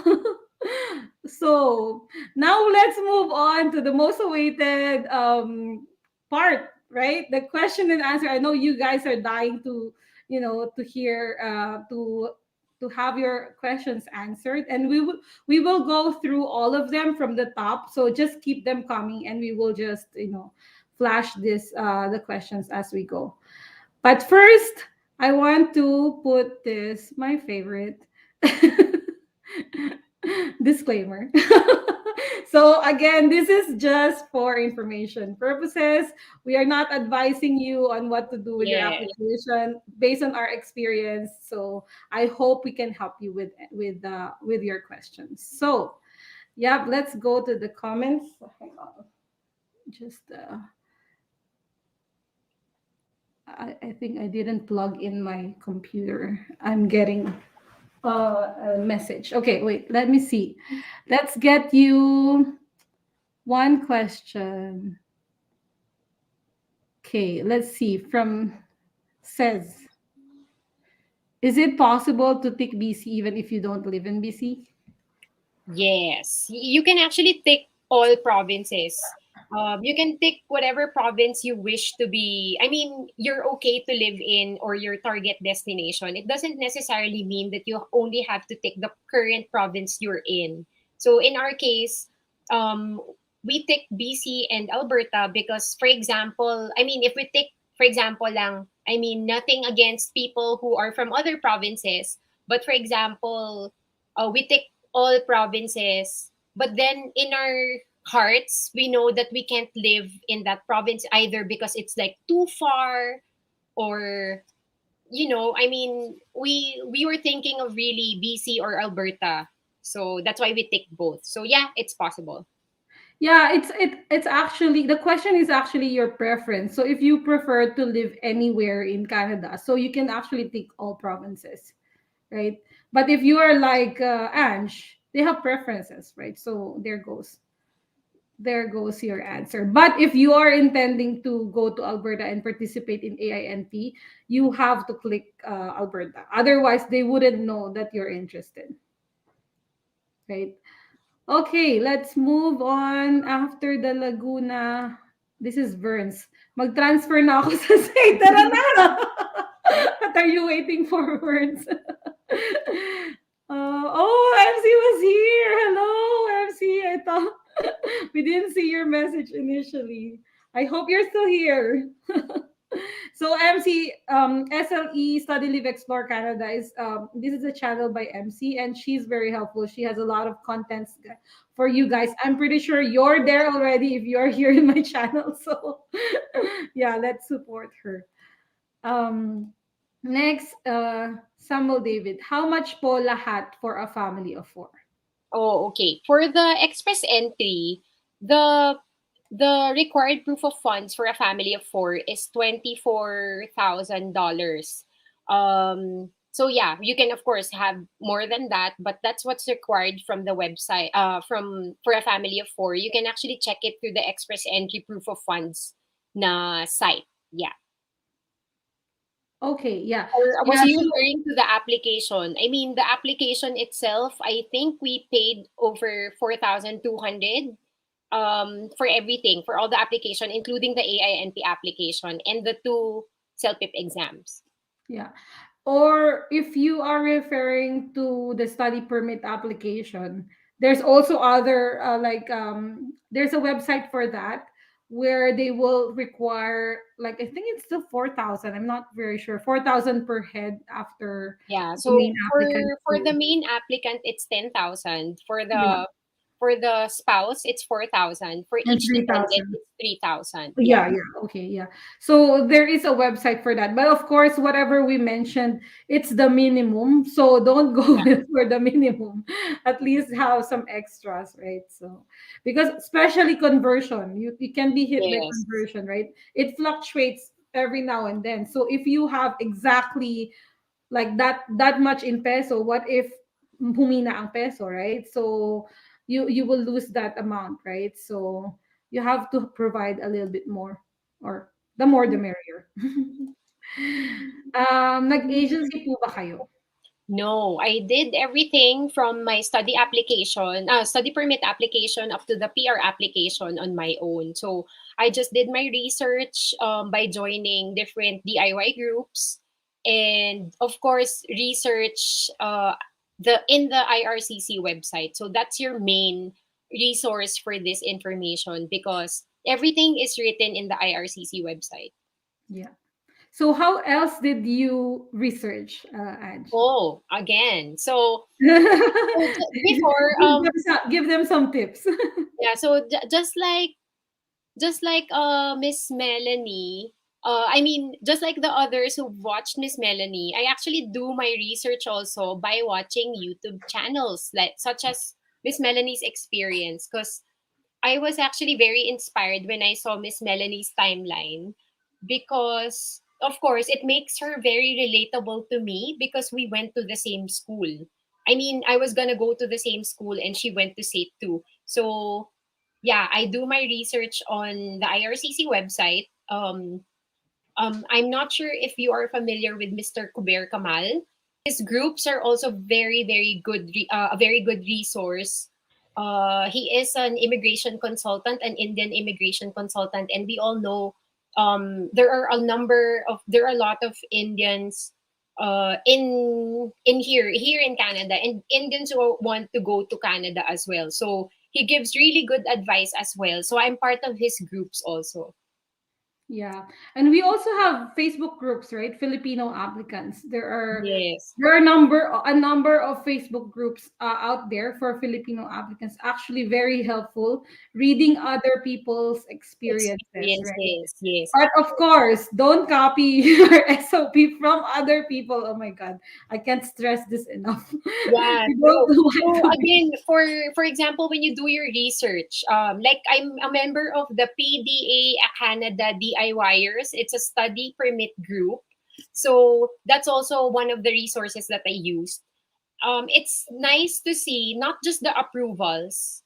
I mean, when you do your research, don't just check the approved SOPs. You also have to check the refused SOPs because you know what to look out for and what not to include in your application, or you can actually address that in your SOP already before you prepare it. So yeah, so that's how you actually can get a lot by reading. Yeah. So it's really helpful to do your research because sometimes it gets overwhelming because we all started without knowing what to do. Like in my experience, 'di ba? Um, Imagine I applied in 5 schools. I Yeah. paid 5 application fees. So that was because I mean I jumped into it right away. I mean at least cause I didn't know at first that I mean I was thinking again more chances of winning if I get accepted into schools because I didn't know whether I will get accepted or not. So apparently um I mean it was kind of easy if you have good grades. So Yeah. Yeah, that's true. You mentioned something very interesting a while ago. So, when you actually search for some other people's profile, right? So, just don't focus on positive things. Focus also on the refusals because you can base your application on the refusal, like, notes or refusal points, right?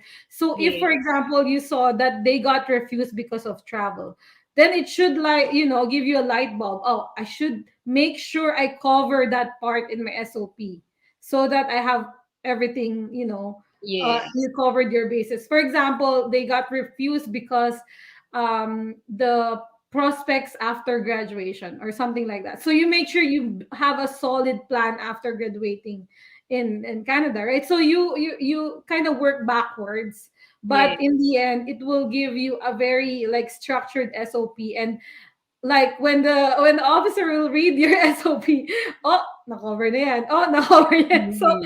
True. there's no point to refuse Yeah. you So it's because really also helpful to read also the refusals. yeah. Yeah. Exactly. Yeah, okay. I hope that helps. Ang dami nating sagot. Ang tanong lang yan, nag-agency po ba kayo? Oo nga, sorry na masyado kaming nag-enjoy Ang mag-answer ng daming ano eh. question. Next. How much was your proof of funds? You can choose not to answer it. It's up to Yeah, you. like what we mentioned earlier for the proof of funds, so the required amount for a family of four for the PR application is 24,000. So you can go over that, of course, just to be sure. Yeah. So, just go over because it's different for each family dynamic. So if you have one kid, two kids, so it will be like Yeah. for your case, you provided more than what was needed, right? Yeah, it was more, I mean, it was more than, of course, it was above the threshold. Yeah. Yeah. Yeah. Uh, Ralph, Ate Angela. So, Hi, kilala mo siya? Ralph. Kilala mo siya? Yes, Ralph is the husband of Micah. Hello. Oh, nice, nice. Yeah. Hi, Ange. Okay. Mhm. Oh, did I indicated that my EE and my SOP? I actually did not indicate it. However, I indicated a dual intent in my SOP. So what does dual intent mean? I have a solid plan in my SOP. I have a solid plan saying I will go back to the Philippines after I graduate from my program and apply for a position in my company's head office. I mean, in my company's mother company.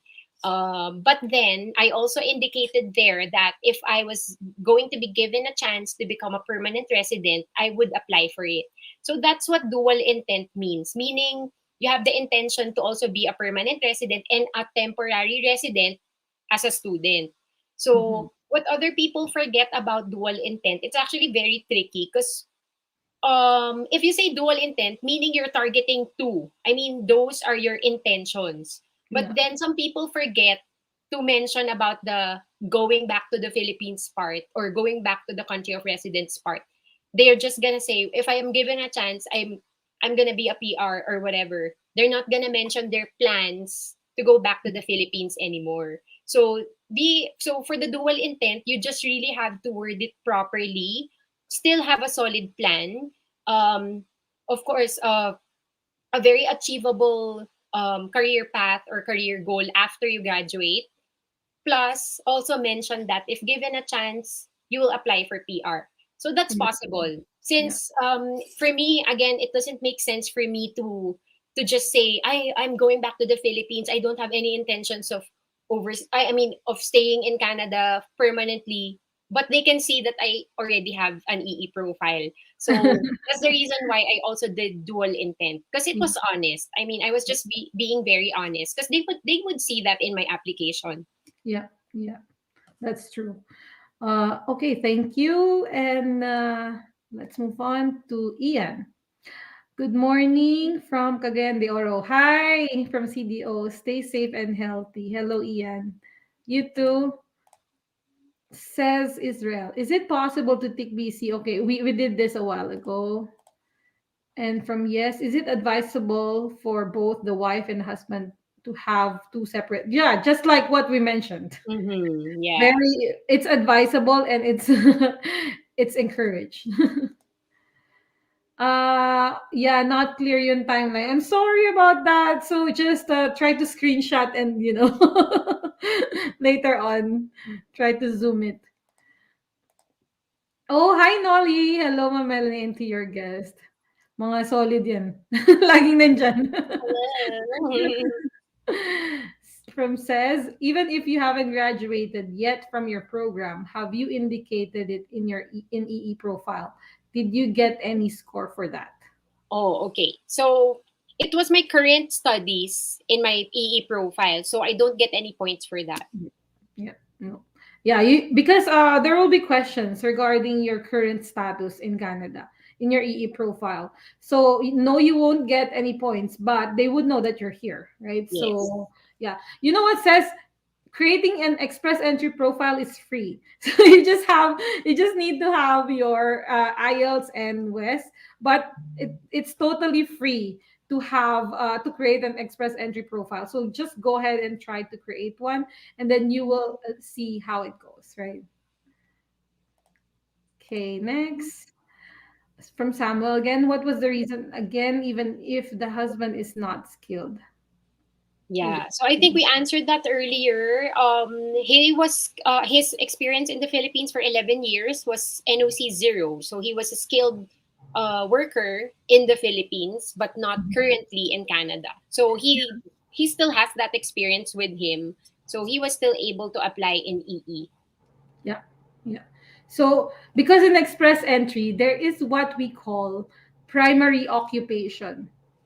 So there will be like a flagship occupation. So if, for example, you work in many occupations, like you were in marketing, you're in sales, you were in shipping, but you have to choose only one. And that would be your primary occupation. And that Mhm. would be the basis of your express entry profile. So Yeah. in her husband case, it was the profile, the work from the Philippines, not the one in Canada. Yes. Yeah, I hope that's clear. Okay, next, let's move to Cess again. Which company did you apply for your ECA that gives us better score?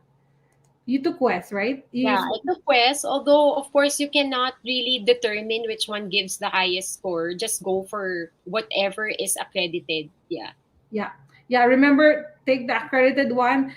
In order for you to know, you have to apply to both and see whether it gives you different score. Yeah, but there were actually some cases I knew that they applied to West and they got lower, and they applied to ICAS, they got higher. But recently I'm seeing good evaluations from West, I Oh, think, yeah. and it's also faster Mm-hmm. compared to others. Okay, so again, I actually have something to share with Wes. Because Mhm. initially in 2018, um, our Wes equivalency came out as 2 years diploma for both of us, for both my husband and I. Yeah. Wow, So I really? just got curious before we left. So it was I think like a week before we left for Canada. I just got curious and checked the Wes online equivalency tool, and Mhm. then I entered my education and my husband's education, and it came out mine was already 4 years bachelor's, and then my husband is 3 years bachelor's. So I was Mhm. wondering, okay, why is it like that? Why is there a discrepancy? So I emailed Mhm. West and asked them, why is there such a discrepancy? We only got 2 years equivalency for both. And Mhm. then so they replied that from 2018 up to 2020, there have been changes in their um, like Oh, evaluation criteria. So I think this is the reason why every 5 years yeah. your ECA expires, because that Yeah. could happen. That could actually happen, that they change their evaluation criteria. And now, so in our express entry now, luckily, again, so we paid again for the ECA in 2020 before we left, because of course it was going to be worth it to get a bachelor's education for your program, right? Of course, Uh, yeah. so good thing I checked. I mean, otherwise I would still have been eligible in the EE with that 2 years diploma, but we went for a reevaluation for both of us Yeah. again, to make it into bachelor's. And no, it's not because I went for a reevaluation. It's not always the case. It depends if they change their evaluation criteria. So that's the Yeah. reason that they explained to me why there was a discrepancy in the That helps. equivalency. Yeah. Yeah, that's very interesting. That actually helps. Yeah, that's true. That makes sense why you need to do it every 5 years. And thank God it's not every 2 years. At least it's every 5 years. Yeah. And you know what? Having a diploma level and a degree level in express entry makes a lot of difference. Yeah, because of the So points, yeah, right? yeah, yeah. So although for express entry for AINP, express entry stream, you need a minimum of 300 points, right? So Mhm. there Yeah. goes there goes the extra points. Yeah, okay. Thank you for sharing that. Let's see from Verns. Now that I am an international student, means I can still create an EE profile and may still qualify for EEFSW because of my previous work experience. Correct? Yes, correct. Yes. Very correct. Natumbok mo. True. Yeah. Yeah. So Or at if least you work in a someone skilled, understands us, yeah, right? if you work in a skilled job before, for a minimum of the minimum criteria is 1 year in express entry. So of course you get higher points if you work like longer than 1 year. Mhm. So if you are qualified, I mean that's what we wanted. This is our message to everyone. If you are qualified and you already have an ECA, just take the language test. If it expires and nothing happens, you can just take it again. But then Yep. this will give you a chance to be chosen Yep. just in case. I mean, baka sakali lang. Like what we did. Of course, we again, like what I said earlier, I know it could happen, but we weren't really expecting it would happen, you know? I mean, but it did. So if we waited for me to graduate, or if we waited for my husband to get an NOC, B job, Or 1 year or one experience. year work experience, so I mean, how long should we still wait for, right? So we just went in for it because we already have the documents anyway. Yeah, you got it right, Verns. So after this, go to your GCK and create your profile.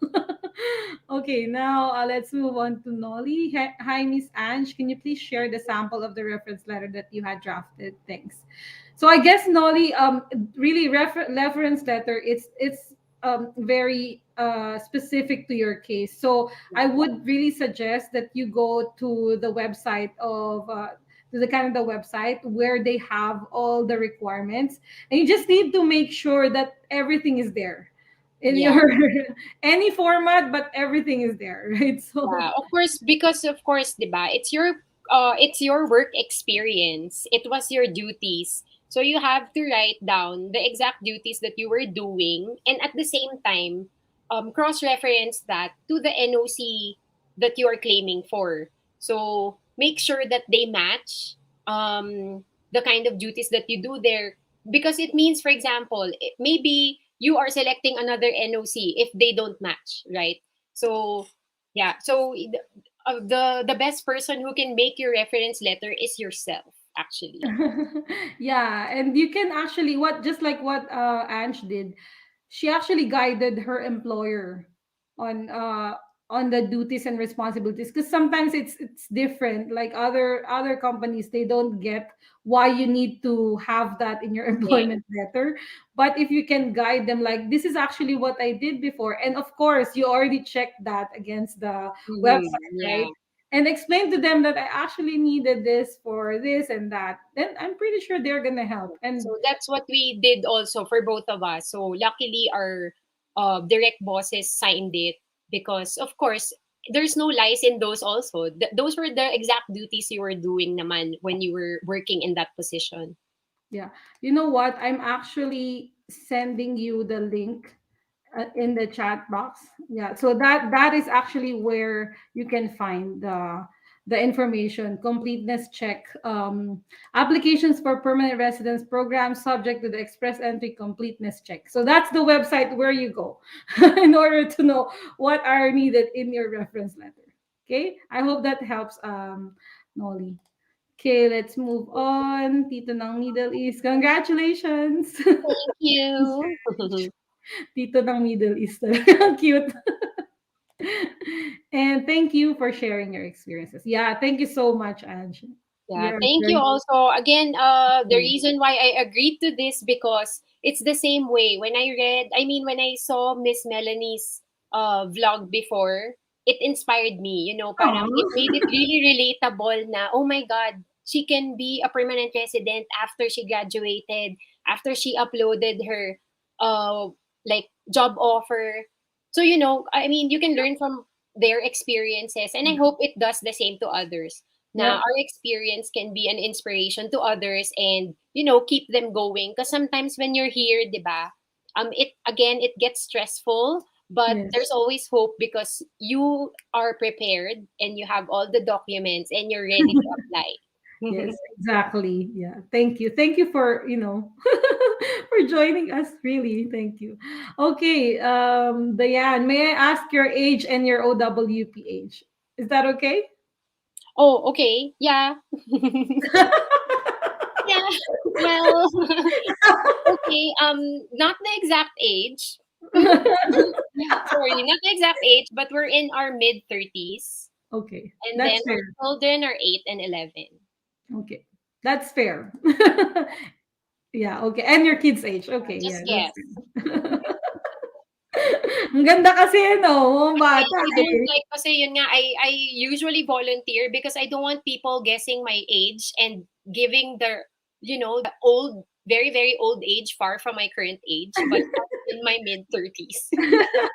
Buti sinabi mo yung age ng kids mo, otherwise 18 na yan. I'm just kidding. From friends, thank you for the tips. Iba talaga pag well prepared and masipag mag-research. Yes.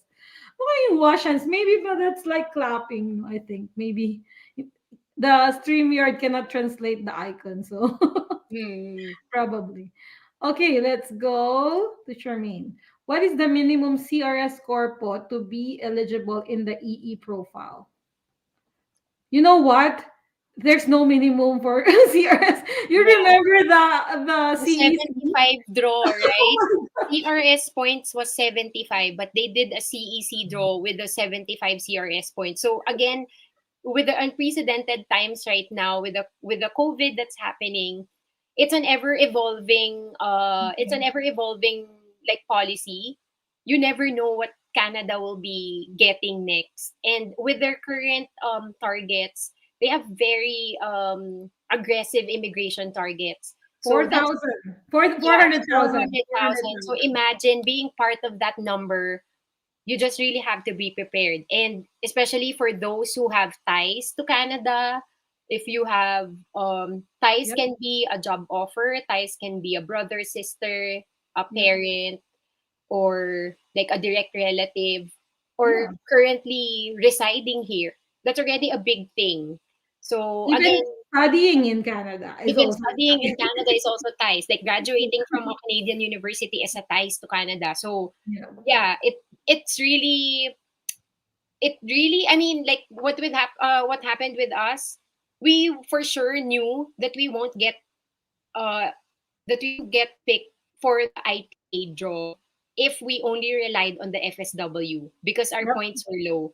Yeah. The I think during that time the minimum points to get an ITA when they still had the FSW draw, because they stopped that Yeah.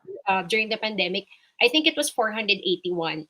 So again, my husband's CRS score was 337. It was far from You 481. just dream. But yeah, but that didn't stop him from getting picked by Alberta. It's Yeah. because he was here already and he had an express entry profile. Yeah. Yeah, I guess Charmaine, the thing with this is that there's no CRS score minimum, but there are eligibility requirements. Like you have to have this specific language result. You have to have at least 1 year experience in this skilled job, something like that. So you have to check that out. It's not really the CRS score. CRS score is just the translation of all your credentials into the system, because it's not a person who's choosing it, it's the system that shows that will choose your profile, right? So it has to be numerical in some sense, so it will make sense to the computer, right? So that's what it is. Wait, I want to touch on something that you mentioned. So you said your husband CRS score was 337, and you're not expecting to actually get an ITA in FSW. So Yes. guys, for those who are outside outside Canada, and you spoke to an agency, and your CRS score is 300 something, right? 320 or 330. And then they promise you, no, you can be in Canada in 1 or 2 years time. Just wait, and they will give you invitation. Matakot na kayo, tumakbo na kayo. Yeah, Don't because there use is that no agency. guarantee that when you enter the pool that you will get picked, Yeah. right? I mean, there's Please. really no guarantee. It gives you a higher chance of getting picked by a province if you have ties. But Yeah. then that's still not a guarantee even, right? Yeah. So yeah, be careful with the promises, Yep. because I know there are a lot of people who tried also the express entry pool and I mean, paid an agency just to be in the pool. Yeah. Imagine that. That's Like, just create your profile in there and not pay anyone. yeah, exactly right. So please, please guys. Okay, next, Diane. If only OWP is working and SP did not work, enough na ba yun earnings to survive for a family of four? Yeah, so far we survived for a year. So yeah, I mean, in our case it was enough. Fortunately my husband's work covered for all our expenses. So yeah. So I'm gonna finish my program, and then I'm gonna work after my program. Yeah. But on your next semester, you will Oh get yeah, that's the thing. So on my next semester, I'm going to yay. already pay the domestic tuition fee and not the No. international rate anymore because I'm already a permanent resident. So I have Yay. to save money on my tuition fee for my last semester. Yeah, that's really amazing. Wonderful. Imagine you're gonna save like what, two-thirds, right? Because we're Yeah. paying about three times the local. So amazing. Yeah, so wait, it's already 2 hours, Ange. Can you imagine? We're here for 2 hours. Yeah, we had so much fun talking to everyone. Thank you, everyone. But do you want to keep going? Maybe let's go another 10 minutes. Is that okay with you? Sure, no Yeah. Okay. problem. So, guys, go type in your questions now. We're going to go through it fast and then we're going to end this because it's already 2 hours. And you're still here. Oh my God. Thank you very much. You stayed.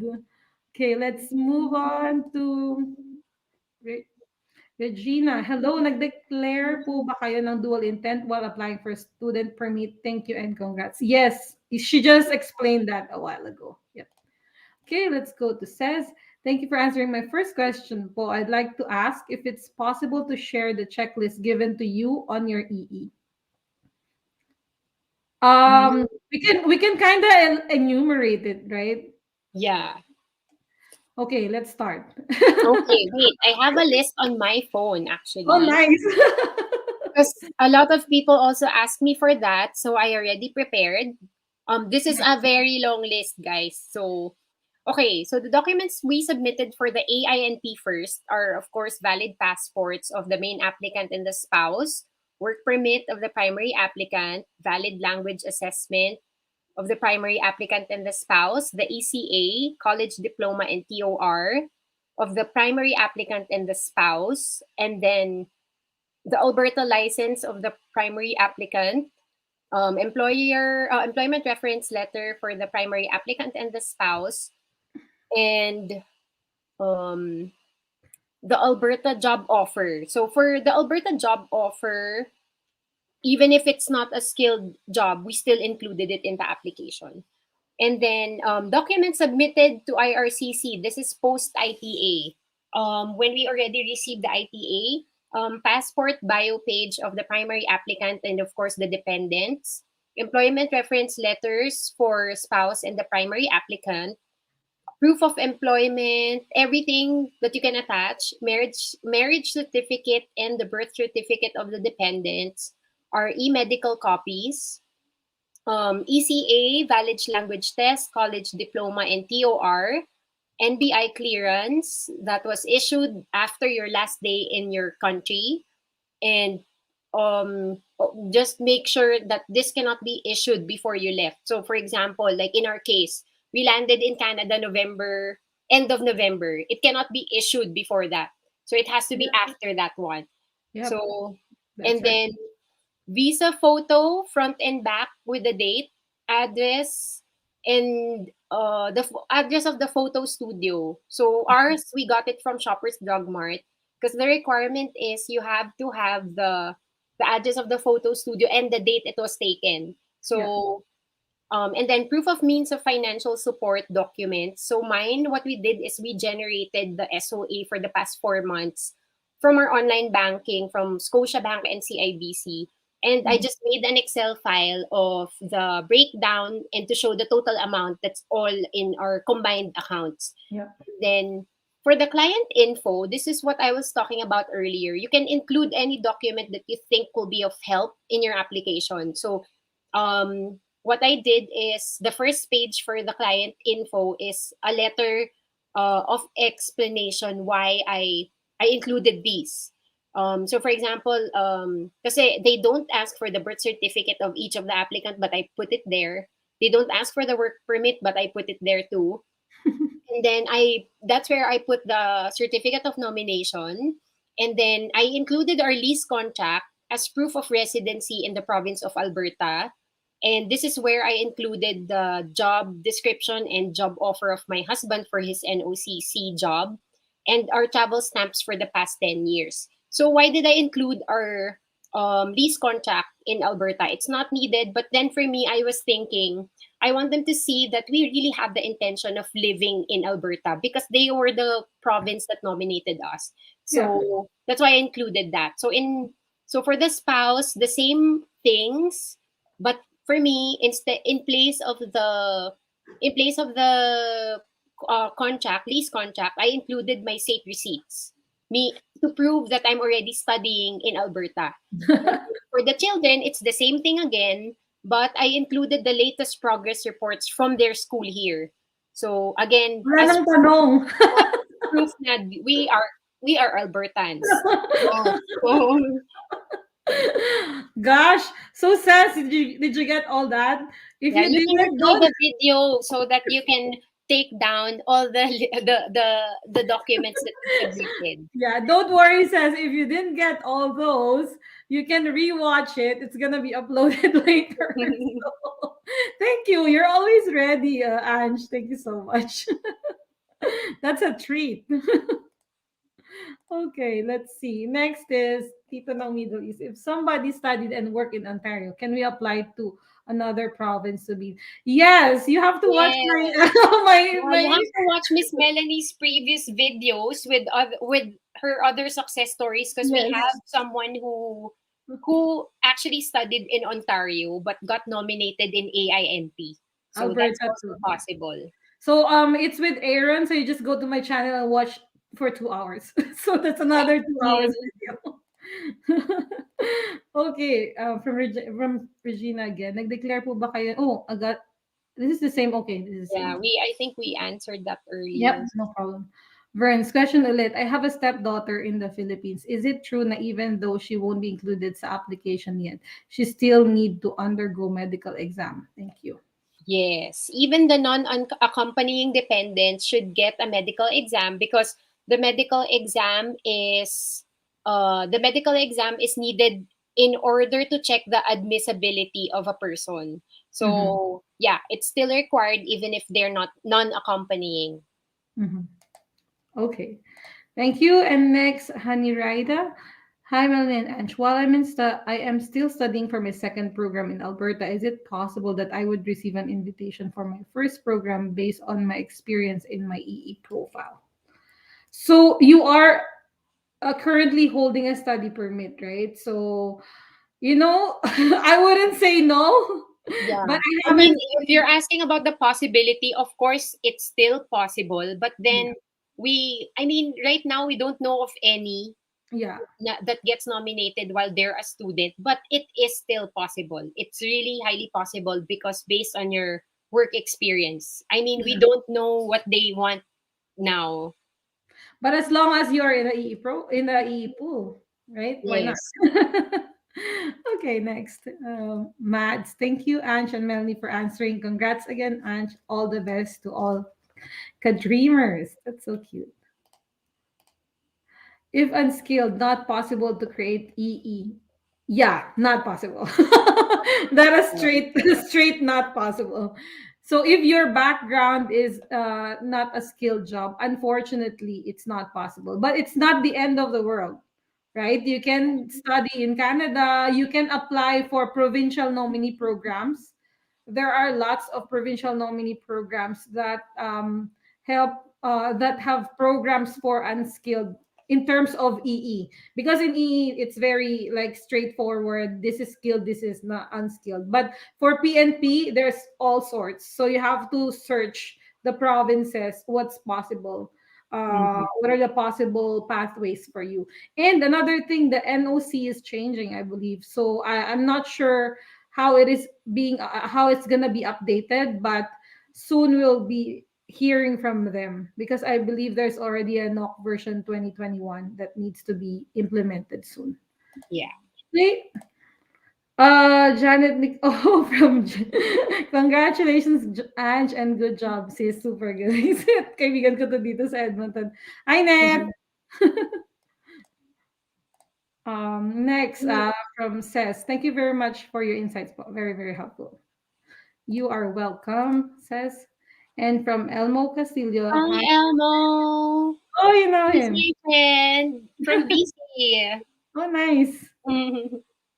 Congrats ulit sa buong family. Nice. Yeah, thank you, virtual. Nice. Next, township player. Is it possible for PNP to pick you even if you are an IS based on your E profile as FSW? So we just answered that a while ago. So yeah, some PNP might. We don't know that.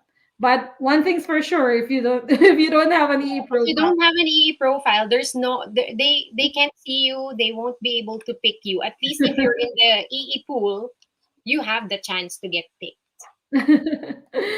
Okay, next. Okay, this was the website. I think it's too long. It got cut. So that's why you can't click on it, says. But if you Google applications for permanent residence program subject to express entry completeness check. I usually just type EE completeness check, and it will give you that website. Yeah. Yeah. I love watching this lawyer, si Mark Holty. He always use that website when someone is asking him for anything about PR. So that's why I get to know that website, on the top of my head. It's always there. Yep. Next is Vern's. Yes, I will create the profile as of. See, you got us. Thanks, Burns. Nolly, thanks, God bless. Lagi talagang malaman ang lahat live interview. Laging talagang malaman ang lahat live interviews ng YouTube channel mo. Oh, thank you, Nolly. Yeah, I tried to. I tried to bring someone who is really who's gonna be very helpful. And of course, everybody has different experiences that you can relate, right? So some are single applicants, some are just like husband and wives, like me and my husband. Some are family, like Ange and Janelle. I recently interviewed Janelle. So, you can watch whatever is appropriate for you. But I tell you, every episode is really very informative. So you gotta watch it all. Next is Leah from Leah. Hello po. Need po ba yung reference letter from current employer or from all employers you had from the last 10 years? Yes. In order to claim points for the work experience, you have to have a reference letter for each of your work experience. So yes, for the last 10 years. Mm-hmm.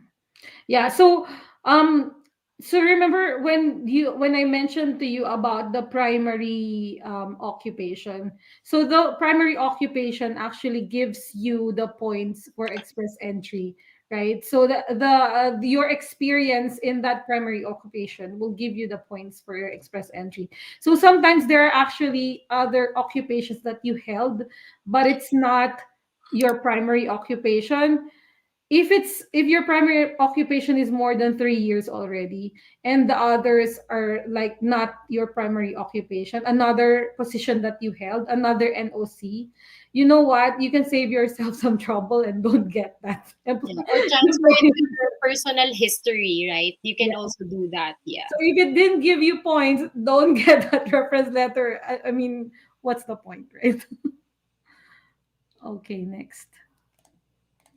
Says, thank you very much for sharing your knowledge and experience, and congratulations, Miss Ange, and to your family.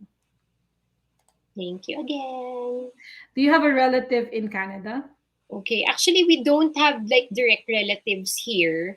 So Mhm. that's the reason why like we didn't know where to go. because the relatives that we had, I mean, we have relatives, but we don't actually know them. We knew them when we went here, but we never met them. So it's not like a close relative. So I Mhm. wouldn't say na we have, especially here in Calgary, we didn't have relatives talaga when we got here. Yeah, maybe with relation to the express entry, no, they didn't Yeah. get any No, extra I mean, points yeah, with in for that. relation to the express entry, no, we didn't get any points for any relatives or anything. What is OWP? And Net answered open work. Thank you, Net. Thanks, sis. Millicent, hello po, yung job offer po ba required na may positive LMI? Nope. No. Again, Yeah. here we So go then. again, for my husband, since he's an open work permit holder, he didn't need an LMIA. His job offer for his NOCC job was a regular job offer, but for example, you want to claim points if you're an FSW from outside of Canada. If you want to claim points for unarranged employment, it has to be an LMIA job in order for you to get the points. So even if we click that we have a job offer, we don't get points for that because it's not an LMIA job. Yes. So again, if you have PGWP, OWP, you don't really need LMIA, but sometimes it helps in the CRS score. I think LMIA job offer will give you additional points. If yeah, So, it but depends. remember, you're trading your because you have if you have LMIA, most probably you're gonna be tied up to that employer. So don't Yes, waste it's going your to be a closed work permit if you have an LMIA. don't waste your opportunity to work with different employers just by getting LMIA if you studied in Canada. That's my personal take. Okay, it depends on your situation, but for me, it's not worth it. Okay. Okay, next, let's move on to from Hani Raida. I am inspired by your story. No one thinks that being invited is possible, but you're a great example of how it is possible. Thanks, Melanie and Ange, for sharing story. God bless you guys. Yay, thank you. That's Thank actually you. my purpose of inviting Ange to Yeah. make you think it's possible because someone actually did it. When you thanks, Nani. Remind us what school you studied and program Ange. So yes, I think probably she was late. Just So joined, yeah. So I'm a business administration major and supply chain management student at SAIT, Southern Alberta Institute of Technology here in Calgary. yeah, okay. You can go. You can watch the whole video later. Don't worry, it will be uploaded. Okay, next. Have you heard anyone do skilled workers like licensed professionals get ITAs? I'm not understanding with the question. Have you heard anyone do skilled workers like licensed professionals? I'm not really sure what you mean, but skilled Are these workers. maybe like pertaining to the like regulated occupations? It could be, but yeah, definitely. You also get points if you're licensed in your province. So of course that's another tie to the province, if ever. I don't personally know someone, but I'm sure there are a lot of licensed professionals who got ITAs. Yeah, so it will if you're licensed professional, it doesn't automatically give you ITA. So maybe that's one thing you have to really apply. Like for example, I knew someone who thought now automatically after studying you will get ITA. I was like, Mm, no, yeah, yeah, excuse yeah. me. Or after working for a year, you will be invited. No, you won't. If you didn't apply, no, you won't. Okay, next. Thanks for answering my question regarding unskilled. If nakasecure ng EE ang unskilled worker, what's next if we can't be in EE pool? Huh? If nakasecure ng EE ang I unskilled think he worker. has a follow-up question. If Uh, naka if they secure a PNP. oh, if ang unskilled able to get PFP, what's next? step po if you, oh, there is another way of applying for PR. Applying for PR is not just express entry. So there is also another way, like a PNP that is not linked to EE. So Yes. that's the, usually they said it's a longer process because it's not streamlined. But yes, there is a possible. Yeah, so there are a lot of pathways, not just the EE, but specifically we were just talking about the EE right now because that was my experience and Yeah. my family's experience. That's why we got the permanent residence. So yeah, there are a lot of other pathways that you can explore. Yep. If business owner for more than 10 years, business documents ang need ipakita. There are actually pathways for business owners. So, oh, you mean business owners sa home country? Yeah, yeah, of course. You need to. But what I'm trying to say is, if you have lots of money and you want to go to Canada or to Alberta, you actually have some pathways that you can take when to put up a business, and you can be invited as a provincial nominee. Just Yes. saying. Yes. Okay, this one we got. Oh, we're down to the last one. Yes. From Millicent. Thank you so much for sharing your knowledge with Melanie and Miss Ange. It will truly help a lot of international students, especially like me. God bless you po. Thank you so much Thank for you so spending time with much. us. And you have any last words, Ange? Thank you for Okay, being I here. hope I was able to inspire everyone. And again, I hope you got something from our discussion tonight. And I mean, this morning in other parts of the world. So, yeah, I really hope that this was a very informative session for you guys. Thank you all for watching. And thanks for the support and thanks for all your greetings. Of course, we're very blessed to have this for our family. We prayed for this and we're really happy that it was given to us. Thank you so much, Ange, for being here. You know what? I know quite a lot of things in this in the application process because I went through the same. But after talking to you, I learned a lot of things. I didn't know about the Noxy. I didn't know about the CELPIP. It really pays to really talk to people and get their own take of their experiences, and you will get thing or two from other people experiences, and you can apply it to your own, or maybe share it to other people as well. Yeah, so everyone, wow, 2 hours and 21 Yeah, minutes. thank Thank you for you. being here, and we're gonna just drop it here. Thank you so much for watching, for being with us tonight. And I again, this channel is Melanie on Demand. I'm Melanie, and just go to my channel, watch whatever you need. It's on demand, and choose whatever is applicable to you. I have lots of video. I have a Canada Study Permit application series, which takes you from knowing your why up to the part where you're calculating the possibility, are you going to go as a student or not, are you going to go as a worker. So there are lots of steps, you can binge watch it, and more episodes to come if I have time. You know? But yeah, it's going to be there, and you're always welcome to drop comments, and we're going to get back to it when we get the time. So thank you very much, and good night, good morning, good afternoon to all of you, and always stay safe. Bye bye. Bye. Thank you. Thank you.